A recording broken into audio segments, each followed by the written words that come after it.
We're live. Oh, hey. Pat, What's up, buddy?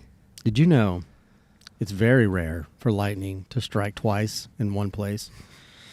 I mean, there is a guy. I think he died a while back, but he's like 7 times he got struck by lightning. That. Yeah. That's and he was nuts. like, he had a phobia of it. Right. Yeah. Well, like here on the podcast, would you believe that lightning has struck twice? Really? Not once, but twice. Wow.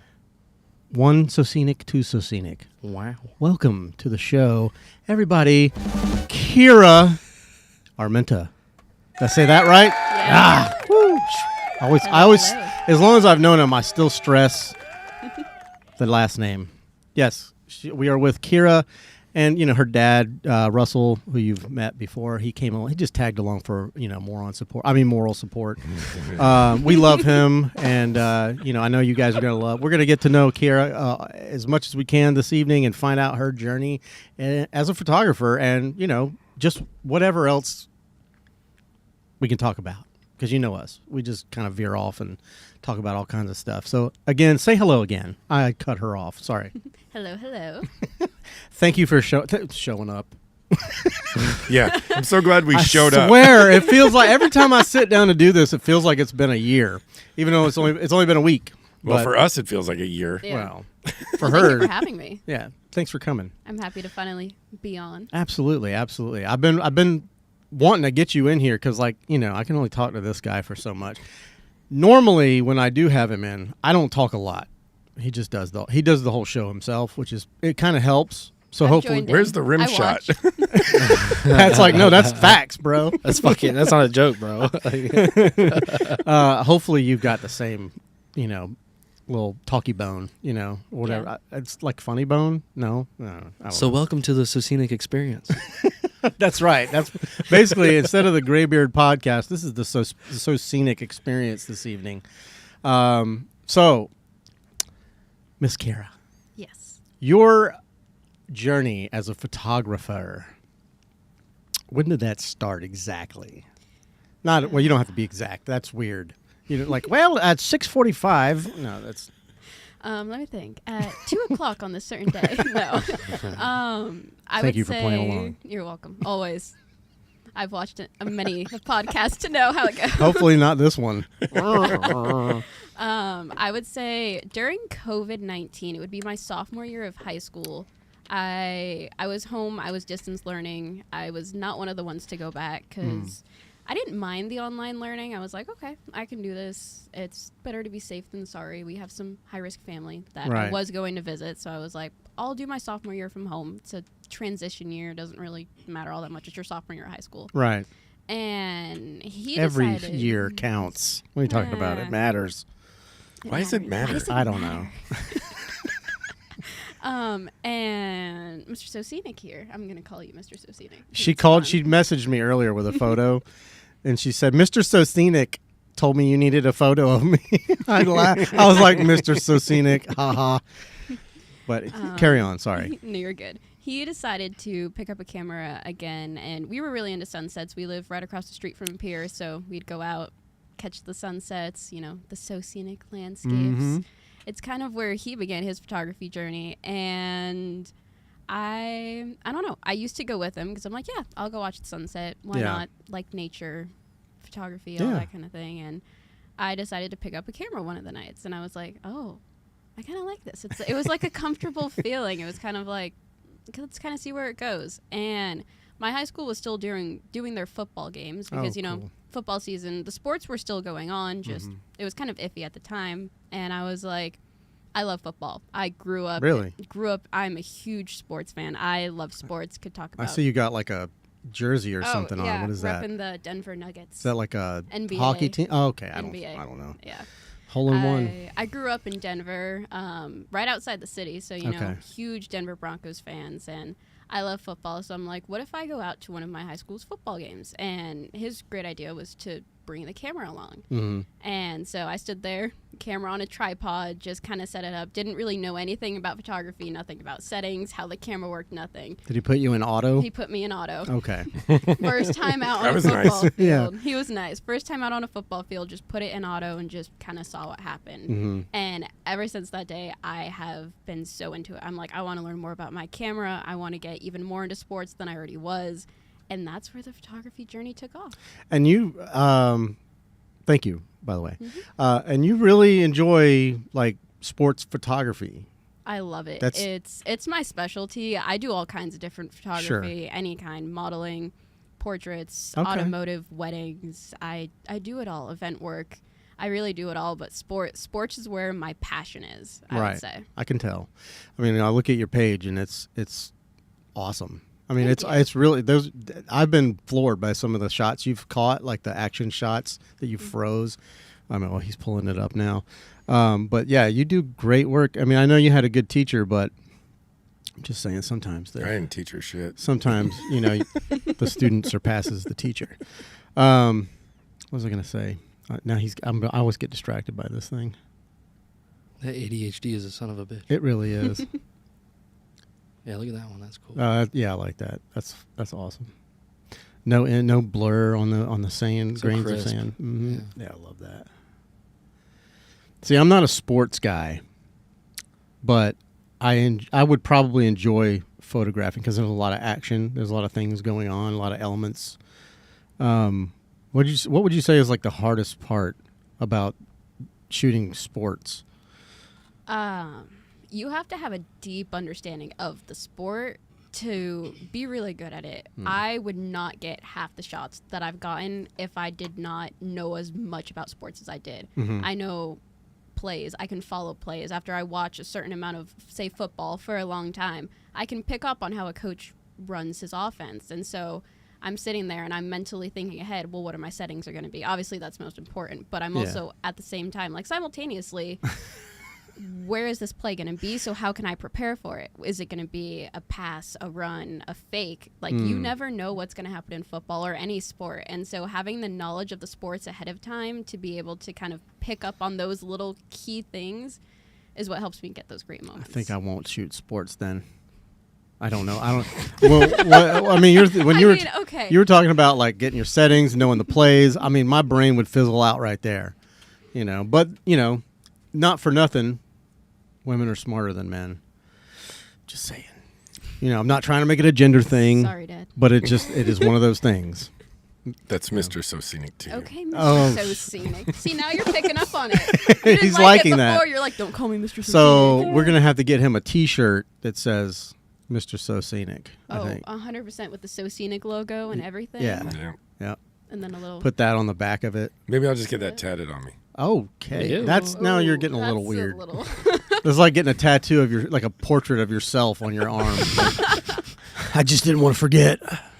Well, And then put your name under it, gotta love me first. upside down and backwards, so you can see it in a mirror. Gotta love me first. Well, that's what they say.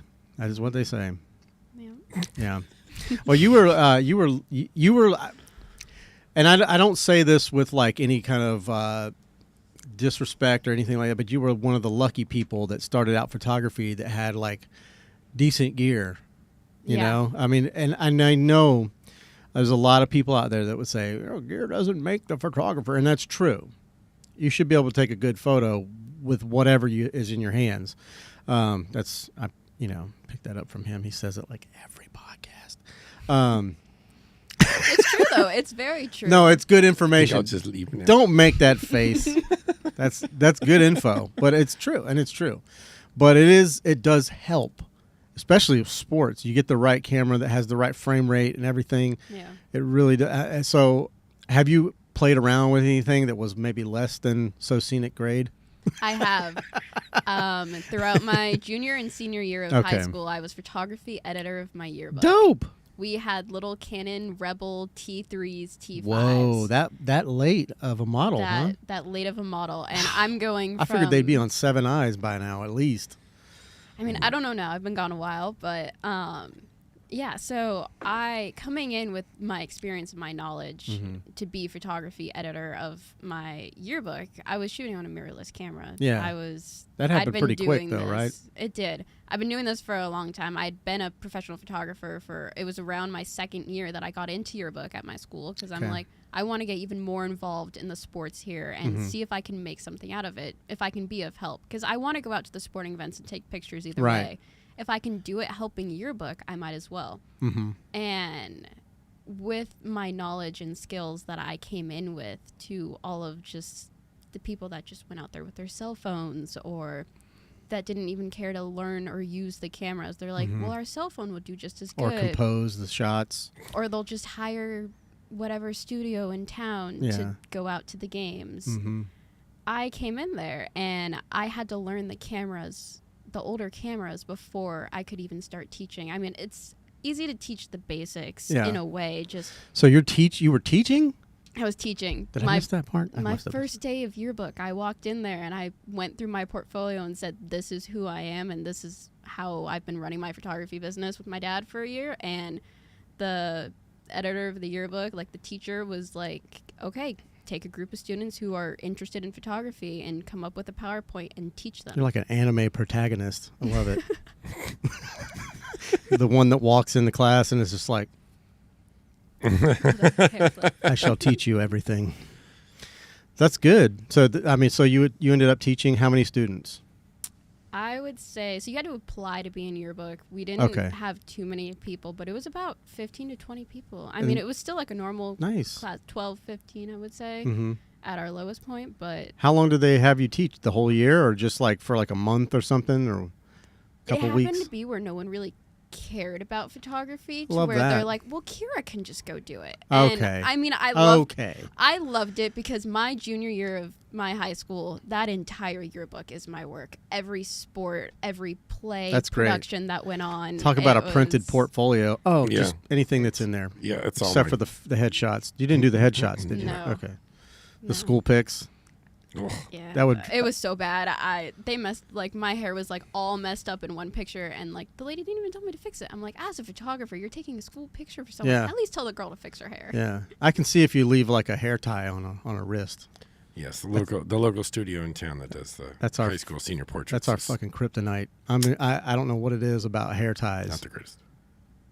It's always on the wrist. Do I have one on my wrist? No. Everybody looked. Everybody checked. Everybody checked for hair ties. I have been wearing one because my hair is getting almost long enough to pull it back. So I've been like just wearing it just for the day. Then if I can finally get my bangs back there. Are you trying to grow it long enough to donate it? No, I'm just going to grow it all out because, Samson, that's where my power comes Are you going to from. go just to the gray haired podcast? My hair on my head is not that gray. Fucker. Plus, just for men. Hair dye. Anyways, we're not here to talk about my hair. I digress. I digest.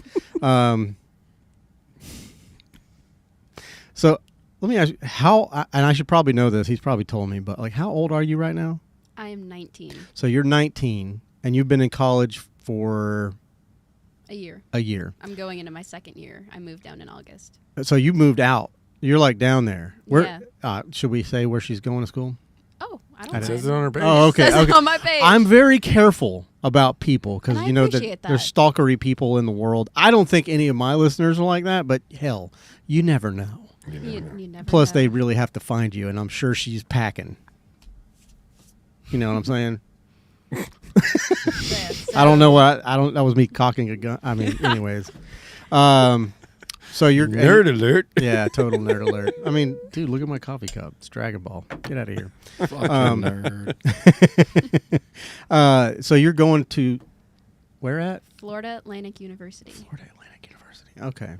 And you said you're like you're in the photography. Is there like a group, or are you is. like the only one again?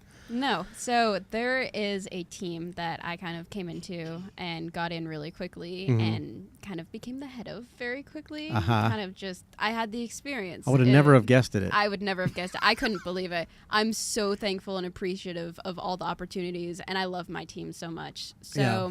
we are called the creative content team for FAU athletics. So Okay. we cover all the sports, everything that goes on with sports. Even the events. Like I know baseball had a luncheon where they had a former FAU baseball player who made it to the MLB come in and speak to the players awesome. and everything. And they so you came in and photographed that. covered that as well.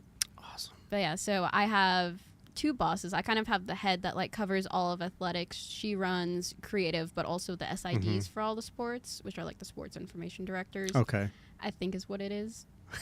We'll go with I that. might need to fact check Your that guess one. is better than mine. And then I have my boss, Jack. He runs Shout out, Jack.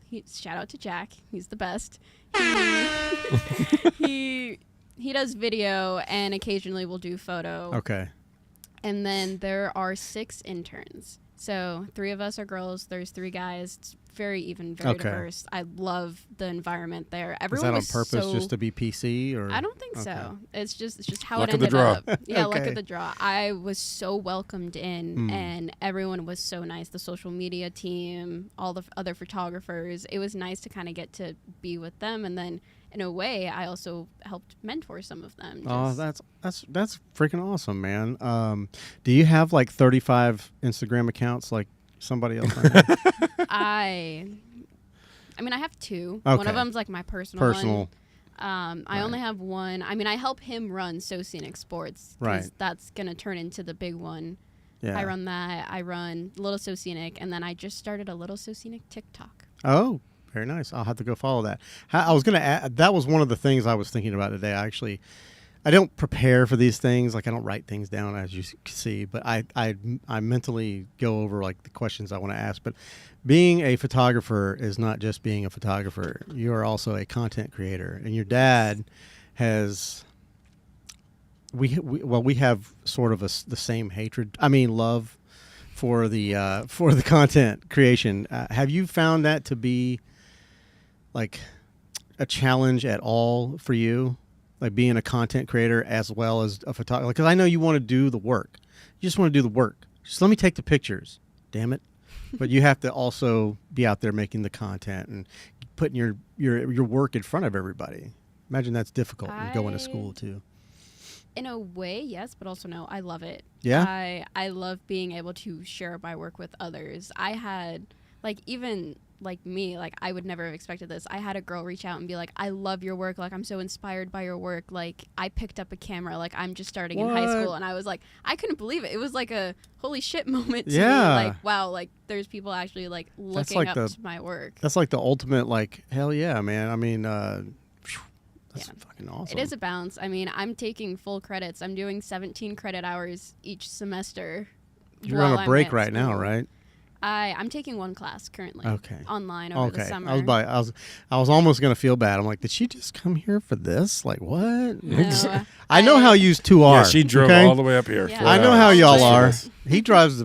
He'll go to Miami for just like a 3-hour photo shoot. I mean, I know you guys. Yeah. Yeah.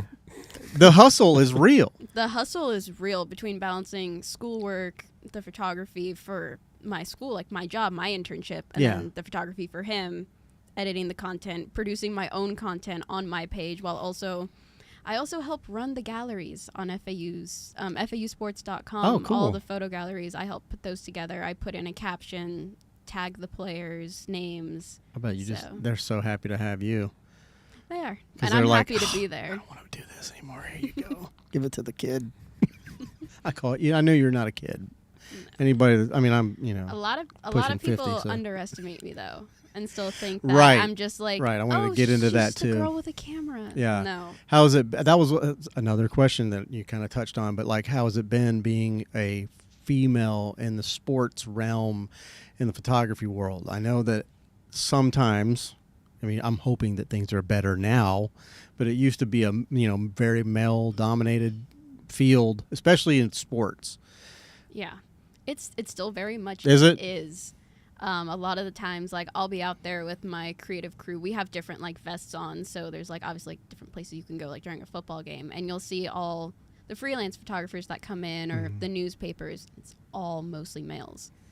But I personally love being a female in the sports industry because there's a little bit of power that comes with it, because a lot of my motivation is the fact that I'm a female in the sports industry. Like, there's not many of us, so I want to make sure I make my impact as I go, and that's a big like driving factor 100%. for me.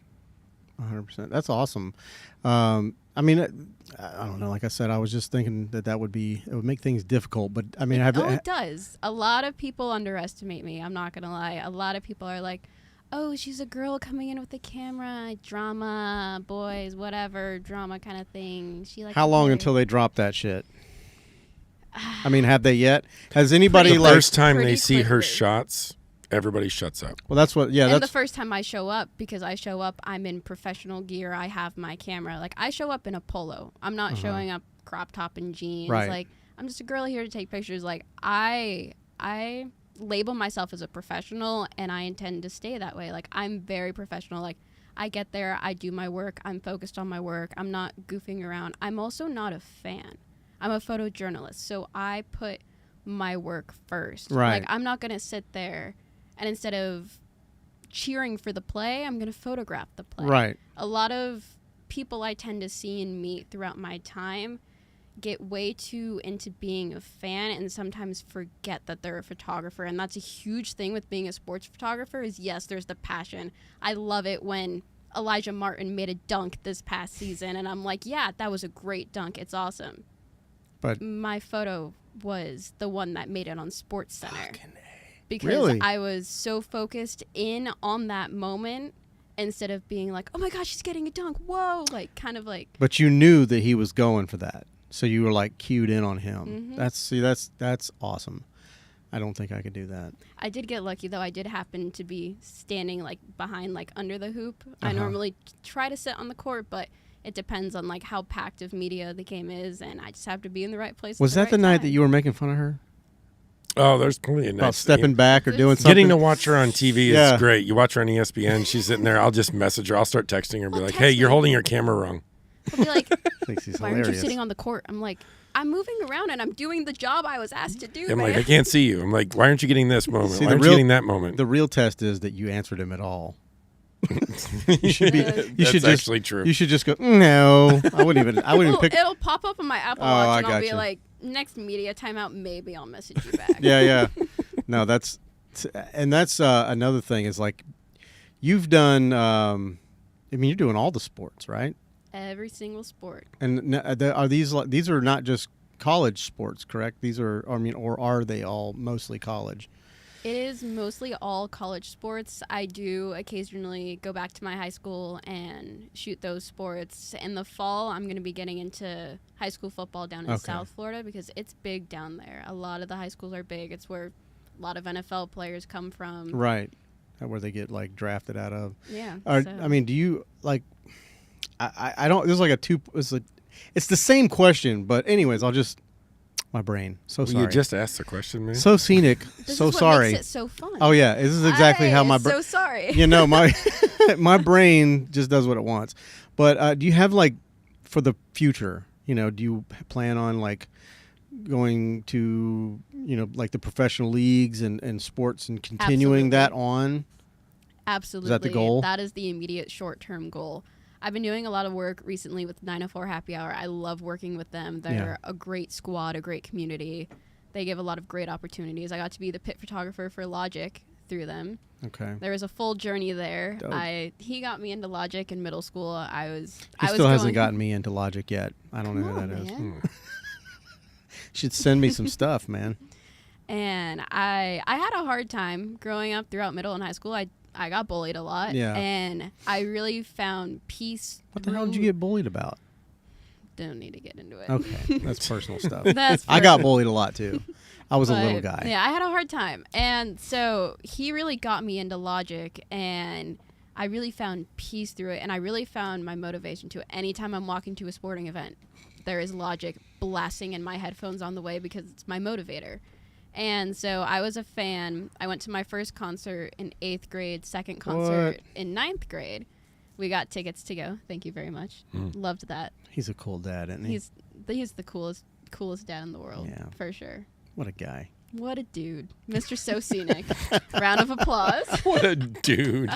I would say the dude, but we already had him on the What podcast. a dude. And then at the end of my senior year at high school, my kind of like graduation gift, I've been doing work with 904 for a long time, was I got to be pit photographer for Logic. And that was a full circle moment for me. What was that experience like being in the pit? It was crazy. It was great because you had all the fans like interacting with Logic. You had the other photographers there. I was in my gear. Like, I was in Logic merch. I was rapping along as I was photographing, and it caught his attention. I was just going to say, I think that he told us a story about that, but you go, please tell us the story. Yeah, it was probably the coolest moment of my photography career so far. Is I was so focused in on my photography, but I'd been listening to Logic for so long, and I love rapping along to Logic, that I found myself rapping just as habit. Instinctively. And he caught on to it, looked at my camera and nodded, and then kept performing. And you got that, right? I got that on camera. Nice. I got that moment, and that was probably the coolest moment. That's freaking awesome. But yeah, going back to 904 and the professional sports leagues, I'm hoping there's a little bit of hope this year. The goal is to get on an NFL field. That's Okay. the immediate short-term goal, whether it's the Jaguars, the Dolphins, the Bucks, any of the teams in Florida, any NFL team. Yeah. I want to step onto an NFL field. Right. That's the big goal. So I'm hoping that happens this season. I hope potentially. so for you too. You want to, but your goal though is, I guess the way you would do that is to work through a media company. Is that? Yeah. I mean, I would. I don't imagine they just let anybody You with have a to camera be. on them. Actually, one of my final papers of my college writing class was you kind of got to argue something, and I argued about the media credentialing process. Oh, really? Do tell. It was all about, it was kind of whether you think it was like fair or unfair, like whether it was justifiable. Right. And so I argued how certain parts of it are very justifiable because you don't want someone showing up on an NFL field with a camera. Mm-hmm. But also with the professional leagues, it's extremely strict to where they don't even allow, and I found evidence from a director of one of the big sports media relations that they don't even allow certain like local newspapers in anymore because they've What? honed down so much that they have their team photographers, so they Right. don't need as many media there. Yeah, I remember going. I have my friend Roy. He's a DJ. He's been on the show, but he used to date one of the cheerleaders. This is a long time ago, and he would be like, "I got an extra ticket. I need you to come with me. You can be my photographer." And he had a. This was before I picked up the camera again, but he had a camera with a detachable lens, and all that stuff. I didn't even look and see what kind it was or anything, but he's like, he just handed it to me, and we went in, and then I got singled out because I had a freaking telephoto lens on that thing. And we were like right next to where the players go into the locker room. And they were like, "Sir," and I was like, "It ain't even mine, man. He just told me to hold it. I don't know." But yeah, they're very strict. Where's the rim shot? There it You're is. slacking, man. Sorry, I was staring at the lava lamp. I got my salt light working too. Yes. We're just all kind of mojoed out in here tonight. Just need some incense. It's very Austin Powers. It's a vibe. I like it. You like it? It's a vibe. It's very casual, but also it's still like a great podcast. So I'm Oh, very happy bless to be your here. heart. You raised such a good kid. That he did. Actually, I'll give give all the her mother props to your credit. mom. Yeah, that was to say. Yeah, Mom. shout out mom. Shout out, Mom. Shout out, Mom. That's what I was waiting on. No, that's good. So, NFL dreams, right? That NBA. NBA. MLB. I got to shoot What about- the what jumbo about hockey? shrimp. Oh, I love hockey. Yeah? Huge Colorado Avalanche fan. Obviously, I grew up in Denver. No Denver idea who that Nuggets. Got the jersey on. Shout out to my Miami Heat fans. Okay. I still get. I to know hold, Miami Heat. I still get to hold that over you guys. Yep. Is that like was The that Nuggets a big upset? the Nuggets beat the Heat for the championship Uh-huh. a couple years back. So Who's on that team? Shaq? Is that? no, I'm man, kidding. you- I'm wow. totally fuck? kidding. Totally kidding. I know he played for that one team. Wow. It's the Lakers, right? Yes, the Lakers. He also played for the Orlando Magic. That's what I was trying to remember, but jeez. Yeah, Cut the camera. I was got in to high shoot. school. Huh? I got to shoot for the Jacksonville Jumbo Shrimp. Okay. They're the minor league Yeah, affiliate. I do know who I've been to one of their games. Yeah, Well, when so- they were before the Jumbo Shrimp. Yeah, what were they before? Suns. The Suns, right? The Yeah. Jacksonville Yeah. Suns. Yeah. But yeah, so I got to photograph them this year, Yeah? and that was really cool. But big goal. Did you go out on the obviously. field or did you just like do individual shots or you So just during play? they have you have like your dugout. Okay. And the photographer pit is in the dugout. So it's really cool because you get a cool look. You can look right into the dugout. The players will look at you. During pregame, we were allowed up on the field. So I went right at the entrance. And as they were running up onto the field, getting their names called, I was down there getting that low angle, getting those pics. Don't Do you you have a ever- great shot? I think you have on your page a good shot of the jumbo shrimp. Of Maybe. the guy in the dugout. Did I make that post? I saw somebody sliding Yeah. into home somewhere. Go back up It's the one on the right. on the right. Yeah, that one. If you go over that broken bat shot, but that's a Oh, great, yeah. great perspective. The right there. Candids. That's Yeah. a broken. Oh That- my he God! broke There's the so ball. bad. There's the bat broken. Everything. Look at his arms. He's so muscular. So muscular. Wow.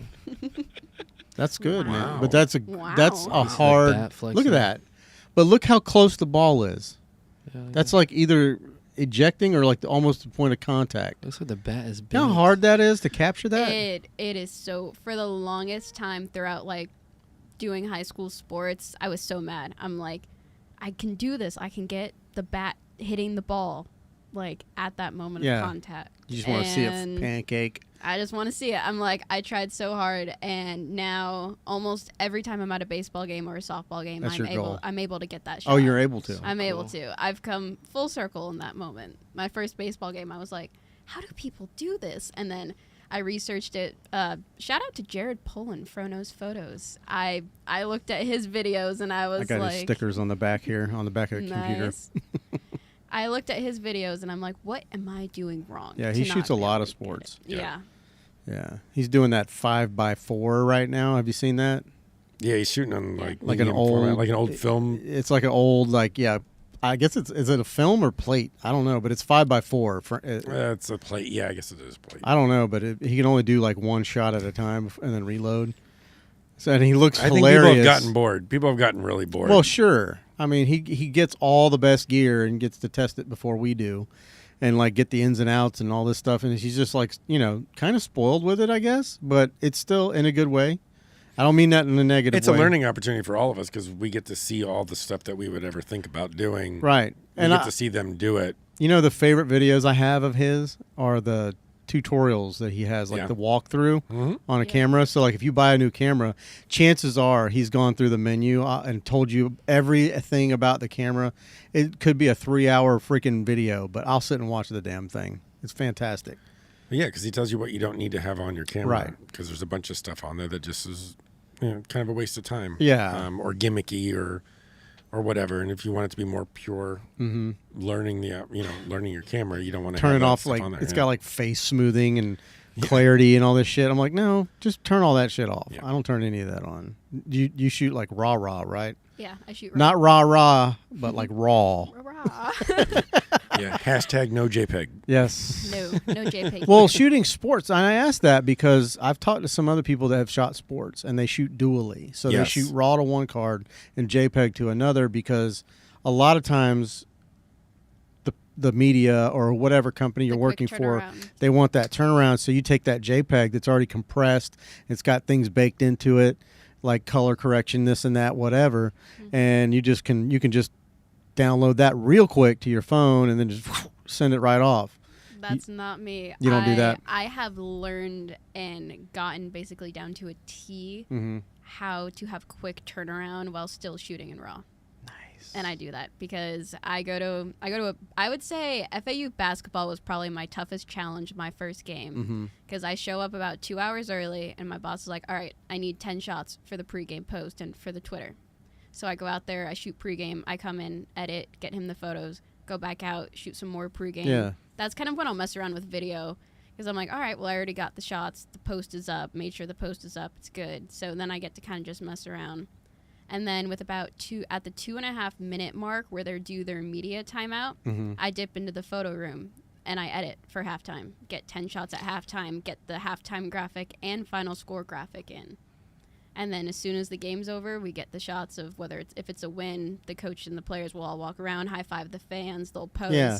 As soon as that's over, into the photo room, edit, get them 10 shots to post, thank the fans, get fan content, all that That's stuff. so awesome. Then I have about 5 minutes each time. My boss walks in the room and he's like, where's the pictures? And I got to have them. She's a machine. I am Apparently. a machine. I've turned Everybody her into a knows. machine. Yeah. Everybody what's knows his, when there's a game. What's his Don't- name? Bert Kreischer. Yeah, Bert Kreischer. Watch out. We got a new machine in the house. The machine. You're shooting with Canon, right?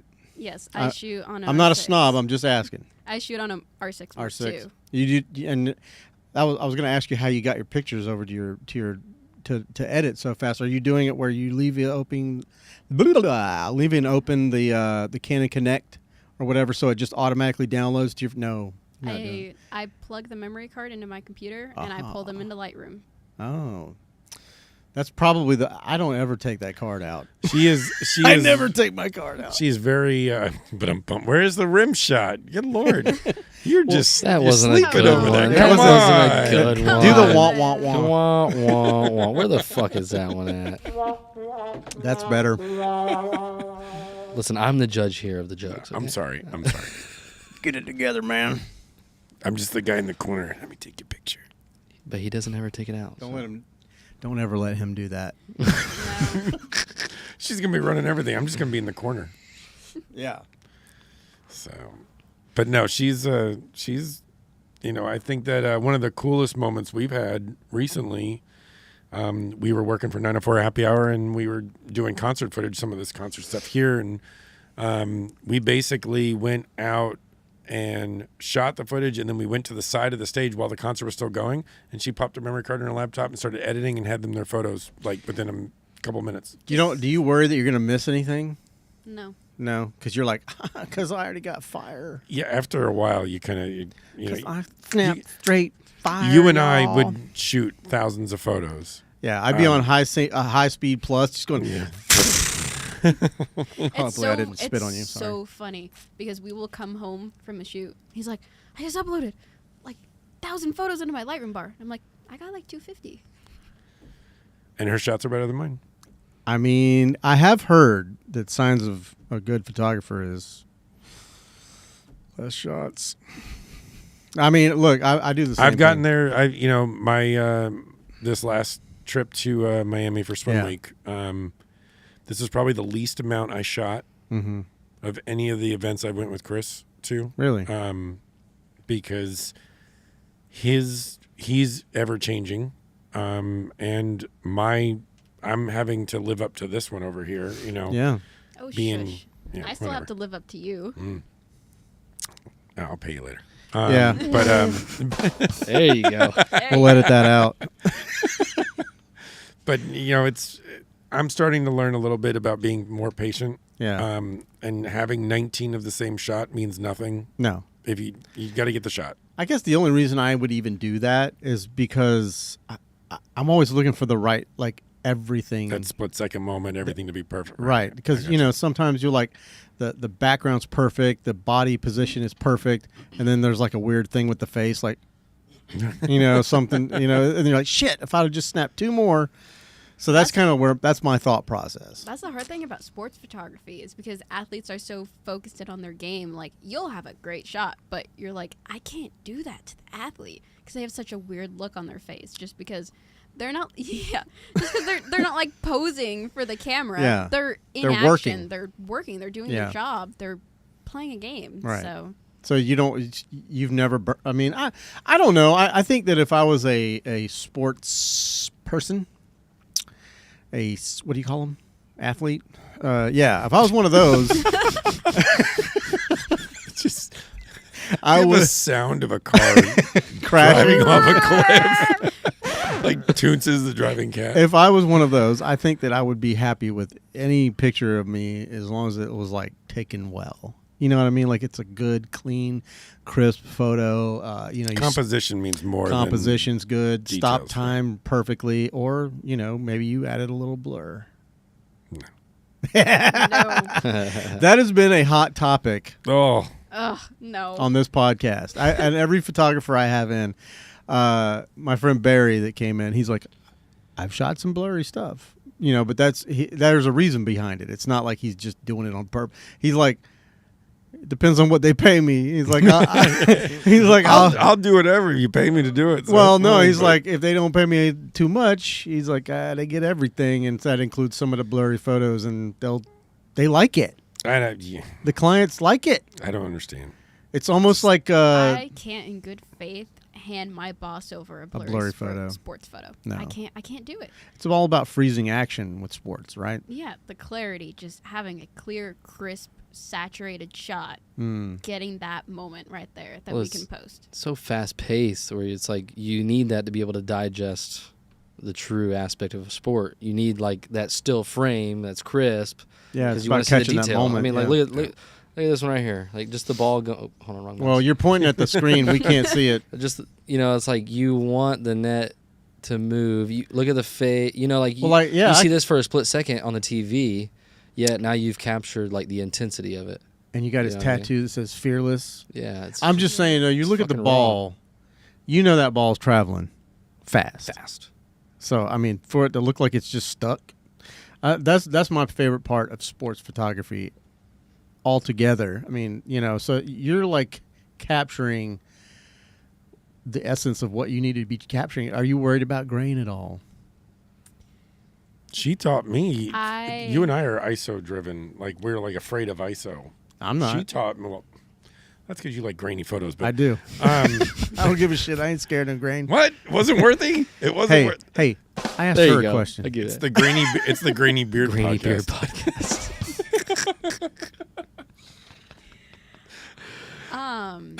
It depends. Some of our sports fields are not the best lit, Right.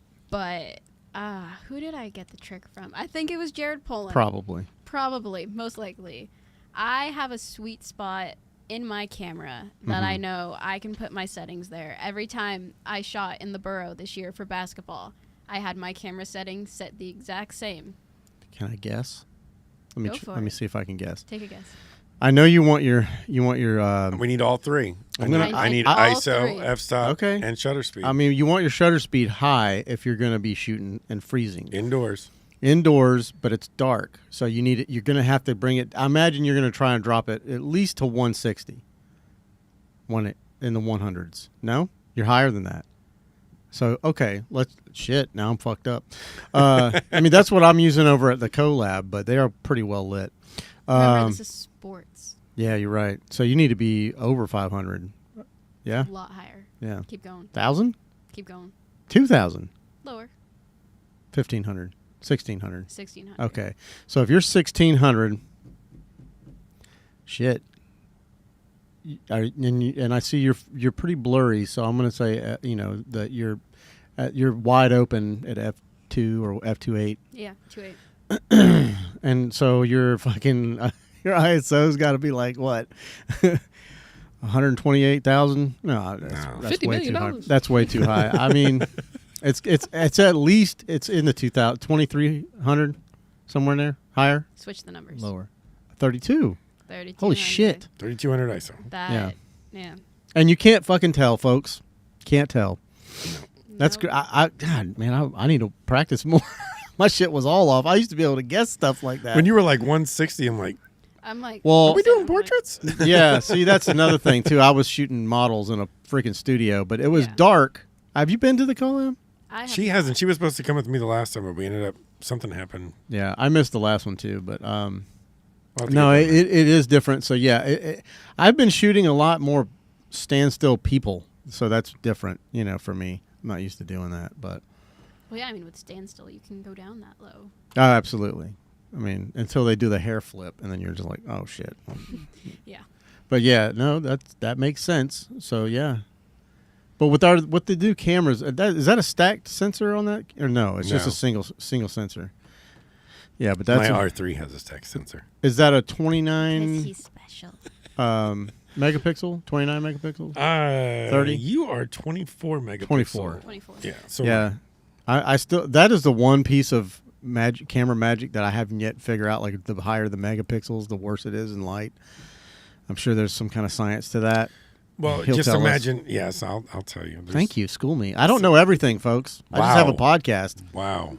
So, Arctic aperture. Come Whoa, on now. that's way old. Wow. What is that? So megapixels is kind of like little TV screens. If you imagine your sensor that's like the size of a 35 millimeter, you have 45 little TV screens on your 45 megapixel camera. Right. On a 24 megapixel camera, you have 24 of them, so they're twice the size. So they allow more light into each sensor. So your noise reduction is much easier on a 24 megapixel than on a 45 or like a 61 on a Sony. What? Yeah, the Sony A7R is a 61 megapixel. I know a lot of people that shoot I'm Sony. joking, dude. I don't want to shoot If Sony. I didn't bag on some people sometimes, it's just a polite joke. Lizard skin. Let's just not get into the potatoes, shall we? Yes, let's not bring up the potatoes. I thought about it. I was like, take this old nifty 50 and tape it to a potato just for you. No. Well, that's and you think you learned that from Jared, huh?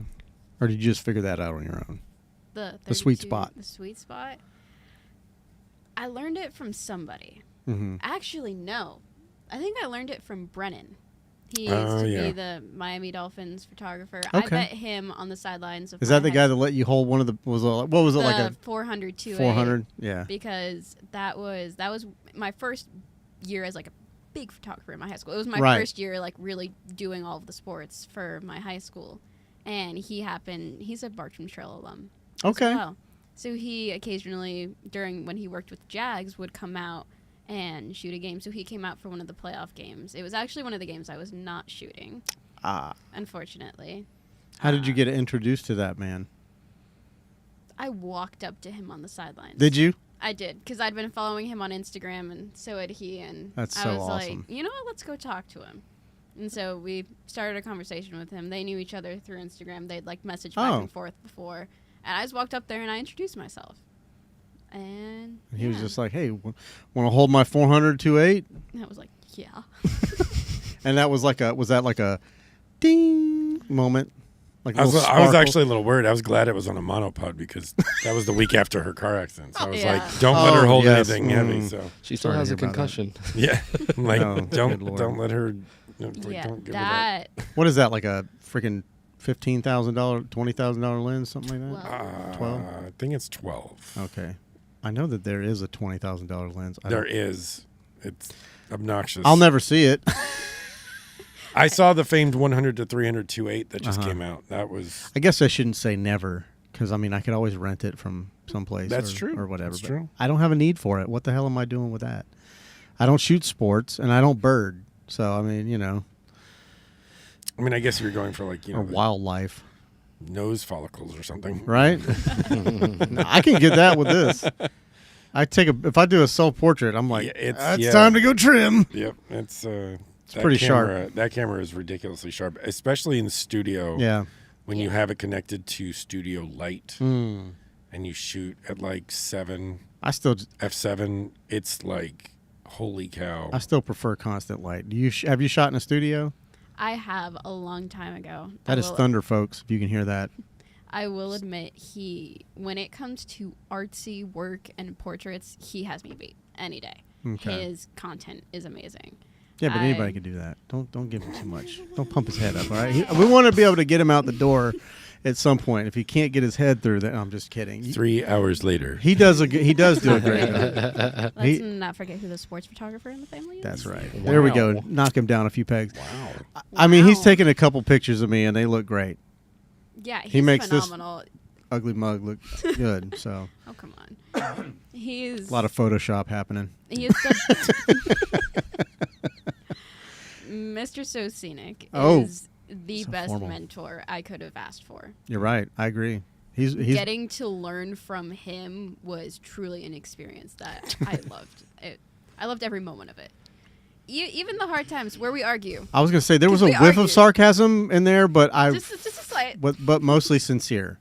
But it was like, I smell sarcasm. The first 25 minutes of any group shoot between the two of us, doing an event or whatever. Yeah. It's always 25 minutes of me complaining about either what I didn't bring, the lighting, or the fact that every event wants to use these weird, funky LED lights now that look terrible on camera. Mm-hmm. But, it is what it is. Like these? Those are LEDs. The lighting in here is good, but, it's just, I don't know. It's like every event we went to for like a year straight was like, everything was like green, LED lighting on the wall, and like, it was like they were trying to mimic teal and orange. Right. and everything's dark and the event's dark, and they're like, oh, make it seem light and bright. I'm like, how? It's like pitch black and the room is green, and you expect us to make this light and bright and airy. So, then we're shooting with flash, and then you're just blowing people away. I'm blind now. No, Can't see. Well, now they've mandatory, like, you can only buy LEDs, right? Like, for your home and shit. Is that true? I don't think so. They went away from fluorescence. No, they still have regular light bulbs. Yeah, I'm pretty at sure. Home Depot and stuff like that. Okay. You have to When check. was the last time we'll you walked Google into that a later. Home Depot? Recently. Yeah, but I mean, incandescent, and they still have all that stuff. I mean, but now you can get the those old school looking light bulbs that look, is that incandescent? Whatever, but they're LEDs. Yeah, actually, that's what I have in the bathroom. They look like those really cool, like clear, with the elements showing and everything. But it's going for the mood lighting in the bathroom. I was just trying to make it look fancy. Okay, we're going for like hotel vibes here. Are you going to start a podcast? I don't know. I don't know why I asked you that. I just felt like it needed to be asked. So throughout my senior year of high school, I ran a YouTube show. Uh-huh. It was basically the sports show. Came out every Friday. All the teachers would play it. My teachers loved playing it when I was sitting in class. They're like, "Oh, can we play your show?" And I was sitting in the class like, "Please don't," but go for it. Were you reading scripts? Hi, I'm... No, it was off the cuff. Memorized. Keira. I memorized it. So it was a recap of the previous week's sporting events with player interviews, coach interviews, video and you can remember highlights. all that stuff and just rattle it off your head? There's more. Okay, sorry. No, you're good. Shut up, Jim. But so there was video highlights, player interviews, coach interviews on top of like the recap. So every single sport we had, what was the score, who they played, was it a win, was it a loss, and what was upcoming for the week. Monday. There was times where we had 6 sporting events in one day and having to just remember and memorize just Monday and then get all the way through Tuesday through Friday. It was fun. So the whole show was called The Bear Breakdown. It was Welcome Back to the Bear Breakdown. Mm-hmm. Oh, that was nostalgic. Hey, Bears. Hey, Bears. Did you go back in a little time? I did. Back in time a little bit? Yeah. It was, hey, Bears, and welcome back to the Bear Breakdown. It was so fun. I loved it. I absolutely loved it.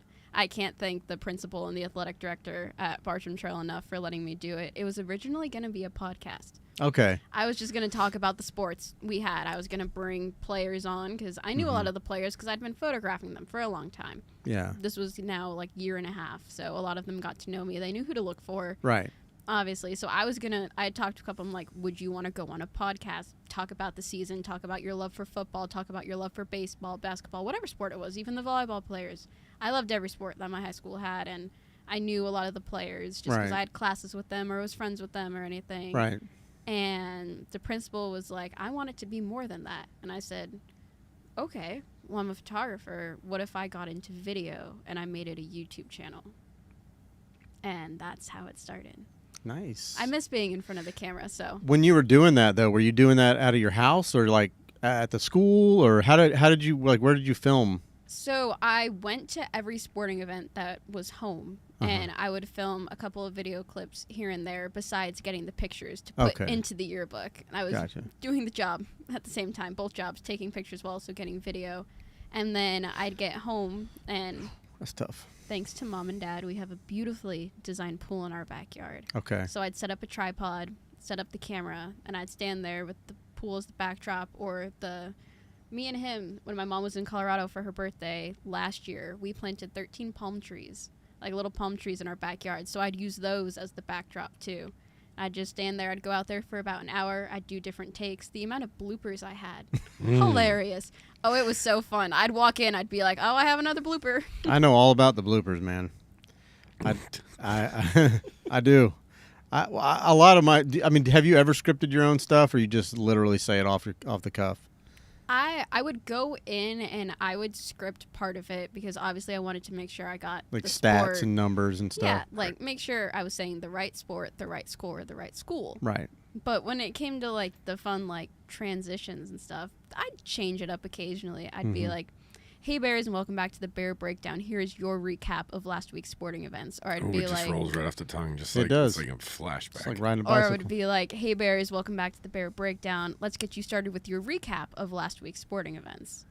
Or I'd sometimes switch it up. I'd be like, here's what's going on at the trail this week, instead of here's what's upcoming for the week. I'd mess around a little bit, play around with a couple of things. So you're pretty comfortable in front of a camera then? I love being in front of a camera so much. I'm trying to get in front of the camera with FAU a little bit. Right. I mean, what kind of, like, what do they have going on except, I mean, besides the photos and everything, did they have like a video aspect? They have a TV show. Oh, cool. Frank runs it. It's inside the Owl's Burrow. I got to kind of help him. Yeah, I got to. I kind of got to help. I interned with him a little bit. My main internship is through like athletics, through doing the photography. But I got to help him a little bit with video editing and help put together some of the segments on the show. I think one of the coolest memories I have of her podcast, or not podcast, but her YouTube channel was. So you're messing me up now. I want to see some of this. Is that like the ending? We always like ended it from a different area, and so we often would go to like she was at Everbank Field, doing an event from the 50-yard line, a dinner for the Collective Auto Group, and so she closed out her Bear Breakdown episode from there, and so we would always do like a finish from a different location. I think it was the last 4 or 5 episodes or 6 episodes. We were just trying to get creative and try to figure out different places. We were like somewhere. Where were we? We were somewhere else. It was like at Sunset or whatever, and then we were in Clearwater doing New York City. Shoot, yeah. What is the name of it? The channel name is BT Athletic Productions. I wonder if it's still there. It is. Please do not click the first episode. Well, then we have to. No. You said click the first episode? Actually, the last one was probably your best one. I'd say like. Good Lord, how many did you do? 31 straight weeks. Consecutive episodes. Nice. That's tough. Filmed, produced, edited, all by me. Is it the final Bear Breakdown? Yep. Well, that wasn't me talk. Oh, it was. Yeah, it was a recap of all the different. It's muted. It is muted. You might want to start it over. Here's a look back on the 2022. Oops. Hey Bears. Hey Bears. Hey Bears. Hey Bears. Welcome back to the final Bear Breakdown. Here's a look back on the 2022 through 2023 season. Well, I've been at Larson for 18 years. So she did interviews with Athletic director, head directors, football Is this coach. copyrighted? All right, well. Yeah, fuck YouTube. We're on YouTube. We're not being YouTube, monetized, so it doesn't matter anyways. fuck you. So it was put up on all of the TVs around school, Yeah. but not all the TVs had audio, obviously hallway audio, so that's why there's the scrolling bar at the bottom, because they still wanted to know what I was saying. Okay. So that students could read it. They're walking to class. It was playing. It played at lunch. And you shot all the video for this? Yep. Everything in there is done by me. All of the templates. And the all editing of the and everything? editing, the video. I drove to away games even to get content for That's like dope. big championships, everything. Nice split screen. little slow-mo video. Well, 120 frames a second. Mm-hmm. That's my favorite. I don't want to shoot any. I hate shooting like video on regular video, 60 frames, 24. Nope. I just want to shoot everything in 120. Yeah, it's, I think that it makes, it just works for like reels and stuff much easier. I think the problem, It's more dramatic. The thing you'll see with the video too is you can tend to get your video a little too long though. You can draw it out a little too much with slow motion, so you got to learn to quickly transition now. Mm-hmm. To keep your audience engaged. If you go slow mo for too long at the same shot, you'll lose your audience. And also, what it took me a while to realize, because I was like, I'm in 120 frames. I would try and do this slow, fluid movement, and then I realized that it's way too slow. Yeah. So I was like, all right, you just whip it around. Speed ramp it a little bit. Yeah. Yeah. No, that's really good. That's really good. And I think that you subscribed me. Good. That outro was still the best. Or was I already outro I've ever subscribed? the outro on this one. Mm-hmm. Yeah. Pat, was I already subscribed? No, I just did. Okay, thank you. I was like, wow, I've seen it. So, little drone that's footage dope. there. Oh, that's sweet. did you fly the drone or did you make him do it? He helped me out with that one. Yeah. I can neither confirm nor deny the existence of any drone flying.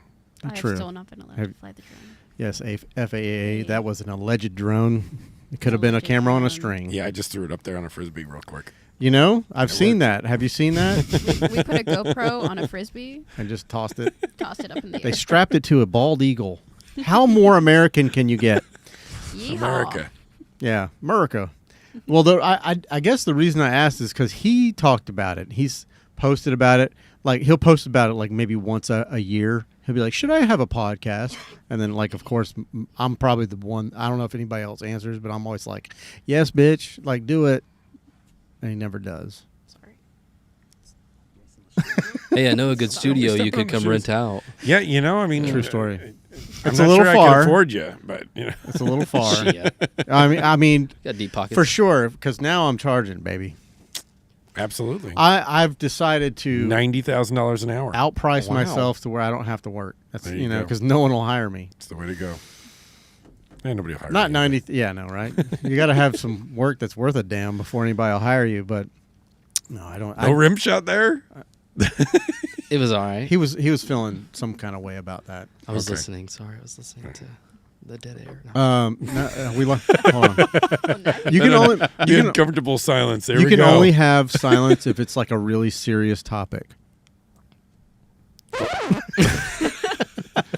And somebody takes pause because they're choking back a tear. That's when it's okay to have a dead spot in there. But yeah, we try not to do any of that.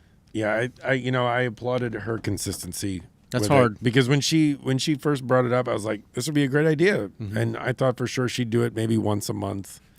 But she was on it. 30, I think Got it was some what, good 31 views. or 32 straight weeks. I was dedicated. It was a Monday Writing, through Sunday acting, job. Yeah, 31. filming, editing. She Yeah. did the entire thing, set her camera up on the tripod. It becomes sort of like a passion almost, right? Yeah, and it wasn't all like serious. Like Yeah. this is what happened. Here we go. Yeah. There you These go. are the facts, and I'm sticking to the facts. I also made it fun. I'm saying. So I filmed like a couple of special episodes here and there. I did one with the football team. Mm-hmm. I asked the coach. I went because I knew that I had gotten to know the coach because I interviewed him for the yearbook. Right. And then I did a big page dedicated to him for his big retirement as our football coach because That's nice. he'd been it for a long time. Yeah. And I asked him, I'm like, can I set up a tripod and a camera as your players are walking into practice? And can I film a fun special episode of like a fun like practice look? Mm-hmm. What's your favorite pregame meal? And he let Tacos. me do it. Yeah. Tacos. Did you interview him a little I bit? did. That's good. So I set the tripod up and I filmed a what's your favorite pregame meal video. And I put it up there. It's on there Mm-hmm. Okay. somewhere. And so all the players walked by going to practice. Not all of them wanted to do it. They were a little camera shy. They're like, Yeah. but others were like, there was one group that I knew really well that I'd become friends with, and so they were all like, they like scripted a thing. Like I saw them as they're walking up, they were scripting. They're, it like, 'cause writing they it knew I down. was doing it. These are football And players. they came up with some of the funniest things. I think one dude even said gummy bears just to be funny. Yeah, Like, I was gonna they- say like they're Pregame snack scripting it. gummy bears. I didn't want to be mean to football players, but there's a lot of CTE Scroll down. happening. You know what I mean? They CTE at a very young age. might not be the sharpest pencil. right there, favorite pregame meal. Where's? Wait, am I? It's his favorite Oh. pregame meal Yeah. in really big letters. Sorry. BT Athletic Productions. I'm here with Emma Rebels. And today, we're doing things a little bit differently. Emma, how about you tell us a little bit about what we're doing this week? Yeah, so our question today is, what's your favorite pregame meal? And here's your varsity football team's answers. Culver's. Probably Whataburger. I would Probably say Publix chicken tender sub. Ew. What about like the night before? Serafina's Pizza. Publix Italian sub. I say Sonny's because they mac and cheese. It don't miss with that barbecue too. Yeah. All right, chicken, mashed potatoes, green beans. Thank you. Gummy bears. Have to go with Tacos. All right, Channing Tatum. I mean, am I the only one that saw that? He walked up like 21 Jump Street. Honey buns. You know, I always joked around about that he looked like Channing Tatum. Yeah. So I'm not the only one. No, Okay. because like, Well, that's cool, man. So I would imagine that'd be the goal for when you get into the big media company is interviewing the NFL players or the MLB or whatever I would love to be a sideline letters. reporter, standing there right before Coach goes into halftime. Coach, how do you feel about the first half? Have you ever seen my friend Chris Rouleau, Gypsy Soldier? You should check her page out. She's working. There's a local, it's a local media company. She lives out of a van too, which just makes her even cooler. But she's super cool. But there's a local sports radio station, and she worked for them. I don't know if she still works for them or she did, but you're gonna have to go down. She's been traveling here. She's been doing a lot of like cool shit.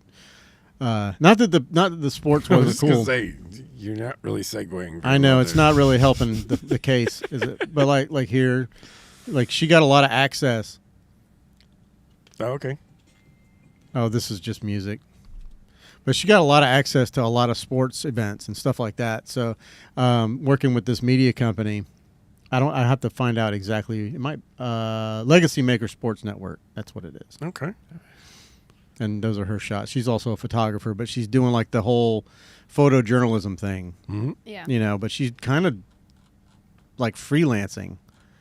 So I mean, it seems to be the common trend because a couple of our friends who were big into sports photography are now freelance photographers now because it's just either I think we all as artists have a tendency to get burned out very easily, or are always jonesing for that next different gig or whatever. I think being a sports journalist is kind of cool because you have so many different sports. If you learn them all, you can kind of keep yourself fresh from not getting too burnt out. I mean, she's a huge race fan, so she's a NASCAR fan and a football fan as well. And, but she understands every sport and how every sport is played. Right. Rules for every sport. So it keeps that fresh and everything. We have another photographer, James Gilbert, that travels around the country. I believe he's shooting, he shoots for like Getty's and a few other groups, and he's just always at every big major event, every PGA golf event, every NASCAR race, F1. He's always there taking amazing photos, and I see her as that's what she wants. That's where she's heading, and we'll see where it takes her. I mean, sky's the limit with her. Anybody wants to hire her, she's already got hit her up. It's she's. Her availability is going to decrease rapidly. Yeah. Because she's already had a couple of the large newspapers in South Florida reaching out. What? So careful with that. They're going away. So they still pay. The they still pay true. for now. That's true. Fall 2024. I'm ready for you. He's showing you Grant visuals. This is somebody I follow that I guess he lives right next door to him. Yeah, this is a guy that I used to play flag football with and grew up with my brother. But he has good exposure with the Jags, the Knights, and all sorts of other like Miami and other college football teams and stuff. But nice. Definitely hit up Colby Grant. He's a good photographer. He does high school stuff as well. There. Yeah. But Oakleaf, out in Oakleaf with the Knights, and he does a lot of schools. Yeah, he was with the Jags for a while. Yeah, and but he might be a good lead to hit up. Just he's been out there doing it for a minute. See if you get your foot in the door. Let him know that Patrick sent you. We'll do. Yeah, I'm gonna try to. I'll try to get him. I was gonna have you liaise that and see if we can get him hit in. Him up. Yeah. How about the access? Having the camera. It always grants you access to all kinds of stuff that civilians would not be normally having access to. I look at him because he's ex-military, so I'm sorry, you're never ex, right? You're always military. Yeah, ex-military. Okay, I mean, but they call us civilians. But at any rate, a lot of people don't get the opportunities that some photographers get. And that's a little golden ticket to get in. That camera is a golden ticket to get into some access into certain places that, again, most people don't ever get to see. Yeah. I had a moment. It was one of the first couple of games for football, I'd say. They decided to move. So we do an owl walk. So players show up on the buses. They get bussed in, and they walk to the football stadium. And fans can show up, cheers there, the band is there. kind of just pregame. They all have their headphones on. It's those cool like pregame shots. Mm-hmm. They decided to move it to the tailgates, college tailgates, and the Owl Walk. And so they blocked it off with security, and you had all the tailgate tents, and you had a road, and the football players got to walk through the tailgates, interact with the students before getting into the stadium for the big game. Oh, dope. Which was really cool, and I was one of the photographers down there for it. So you're standing there in the middle. In the thick of it. In the thick of it, yep.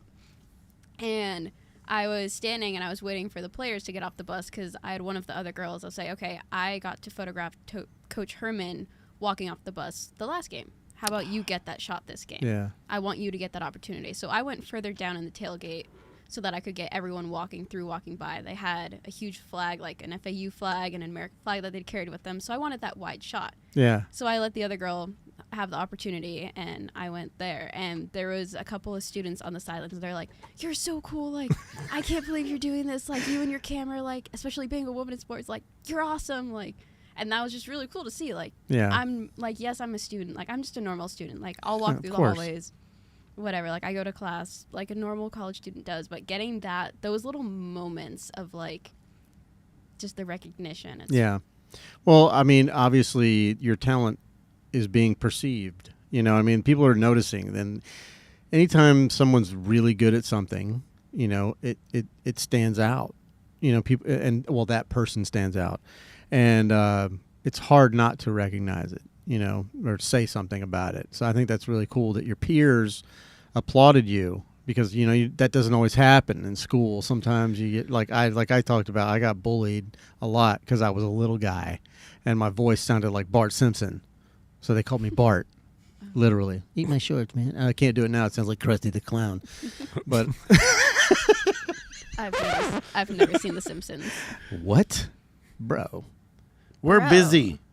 I'm a little too busy for TV sometimes. So I do make sure I take a little bit of time every night, and I watch a little bit of YouTube, or I watch a show with my mom. Yeah. That's one of my priorities. Yeah. It's good to unwind and turn your brain off sometimes. My brain's always still going, though. Like, I'll be sitting there watching a show with her, and I'm like, all right, so what's my next reel going to be? I get it from him, because he'll peek around the corner. He'll be like, you got that next reel ready? And I'm like, yeah, I'm watching TV with Mom.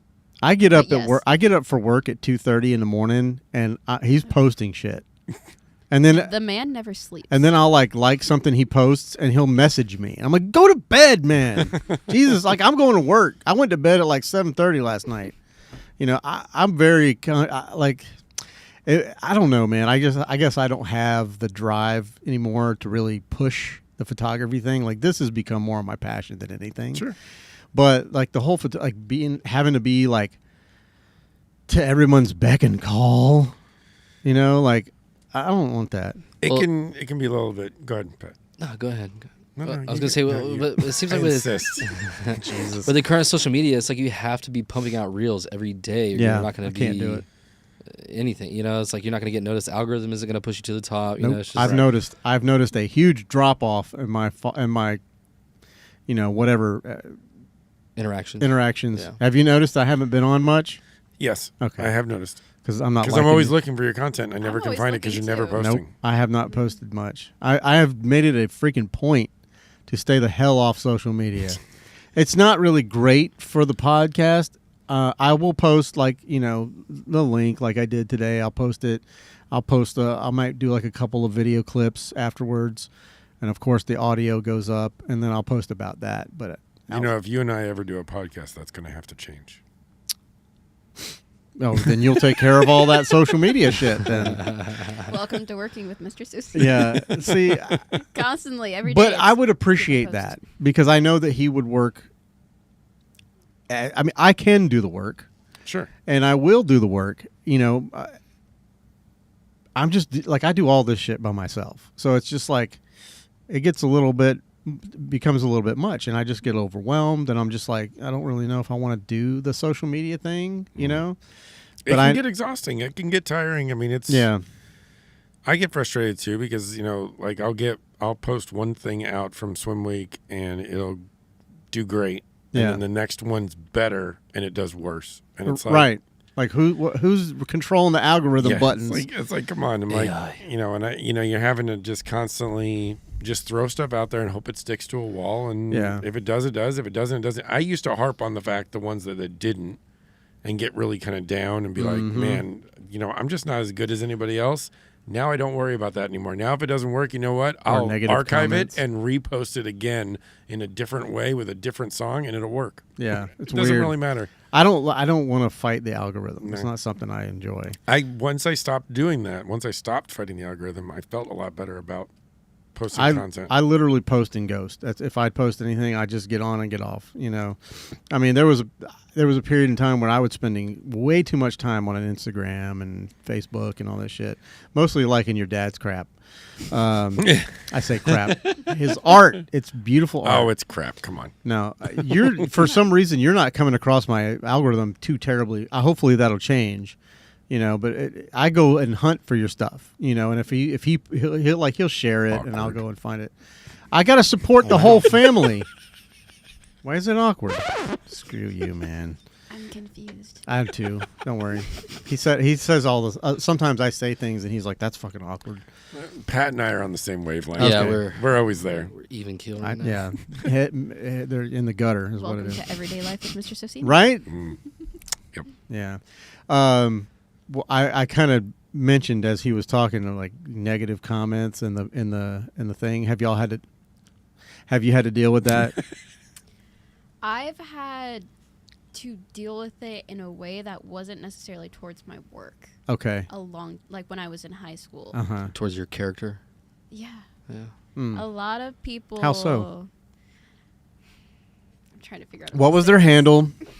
Yeah, put them on blast. Shut them the fuck out. There was a I thought she was gonna do it.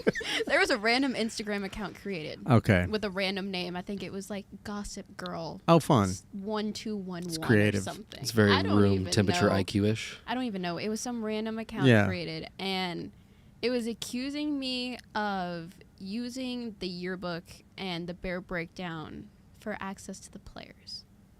Aha.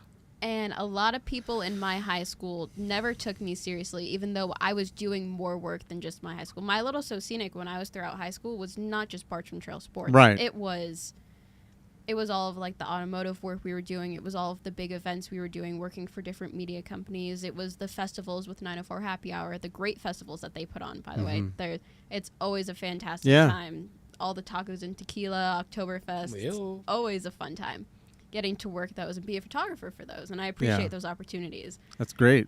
But everyone thought I was like a lot of the other chicks, and just like, oh, like I'm taking pictures because I want to date a football player, and I'm like, I networked with some of the parents because I'm like, if I can get paid for work, then I'm going to get paid for the work that I'm doing. Right. Because I'm like, I'm working on building a business. And some of the players in my high school have made it to NFL. Right. A lot of the players from the 2 years I was there are at big colleges now. There's a couple at UF. There's some at Furman. There's some at Army West Point. There's players all around. And so I'm like... And you have them in your portfolio. Michigan.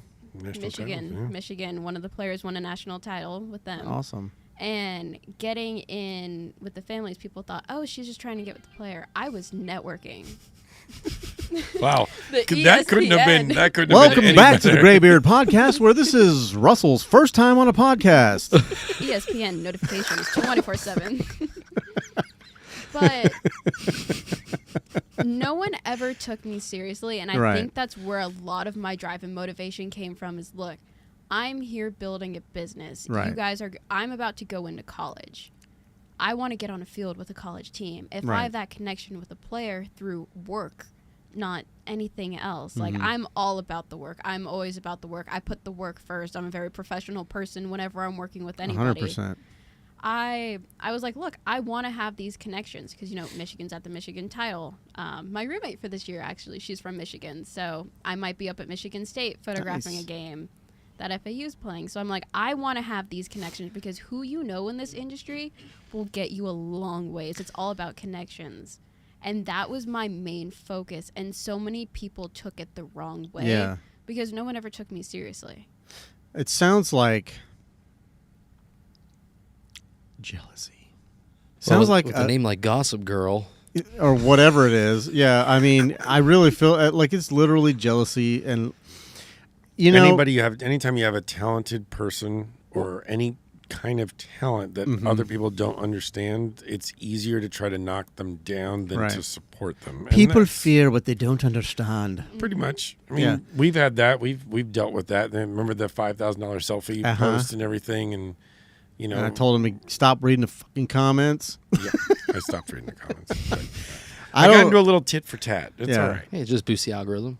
Yeah. Yeah, the more you feed into it, the more you'll get, unfortunately. But and the larger following you get, the more it opens you up for shitheads. But no, that definitely sounds like someone who has no passion for life or any talent of any sort, and that's what they're thinking. That person, he, she, it, whatever, sounds like they might have been projecting their own crap onto you and like going, I wish I was her, playing around all the football players and stuff, because that's what they want. That's all they want out of life.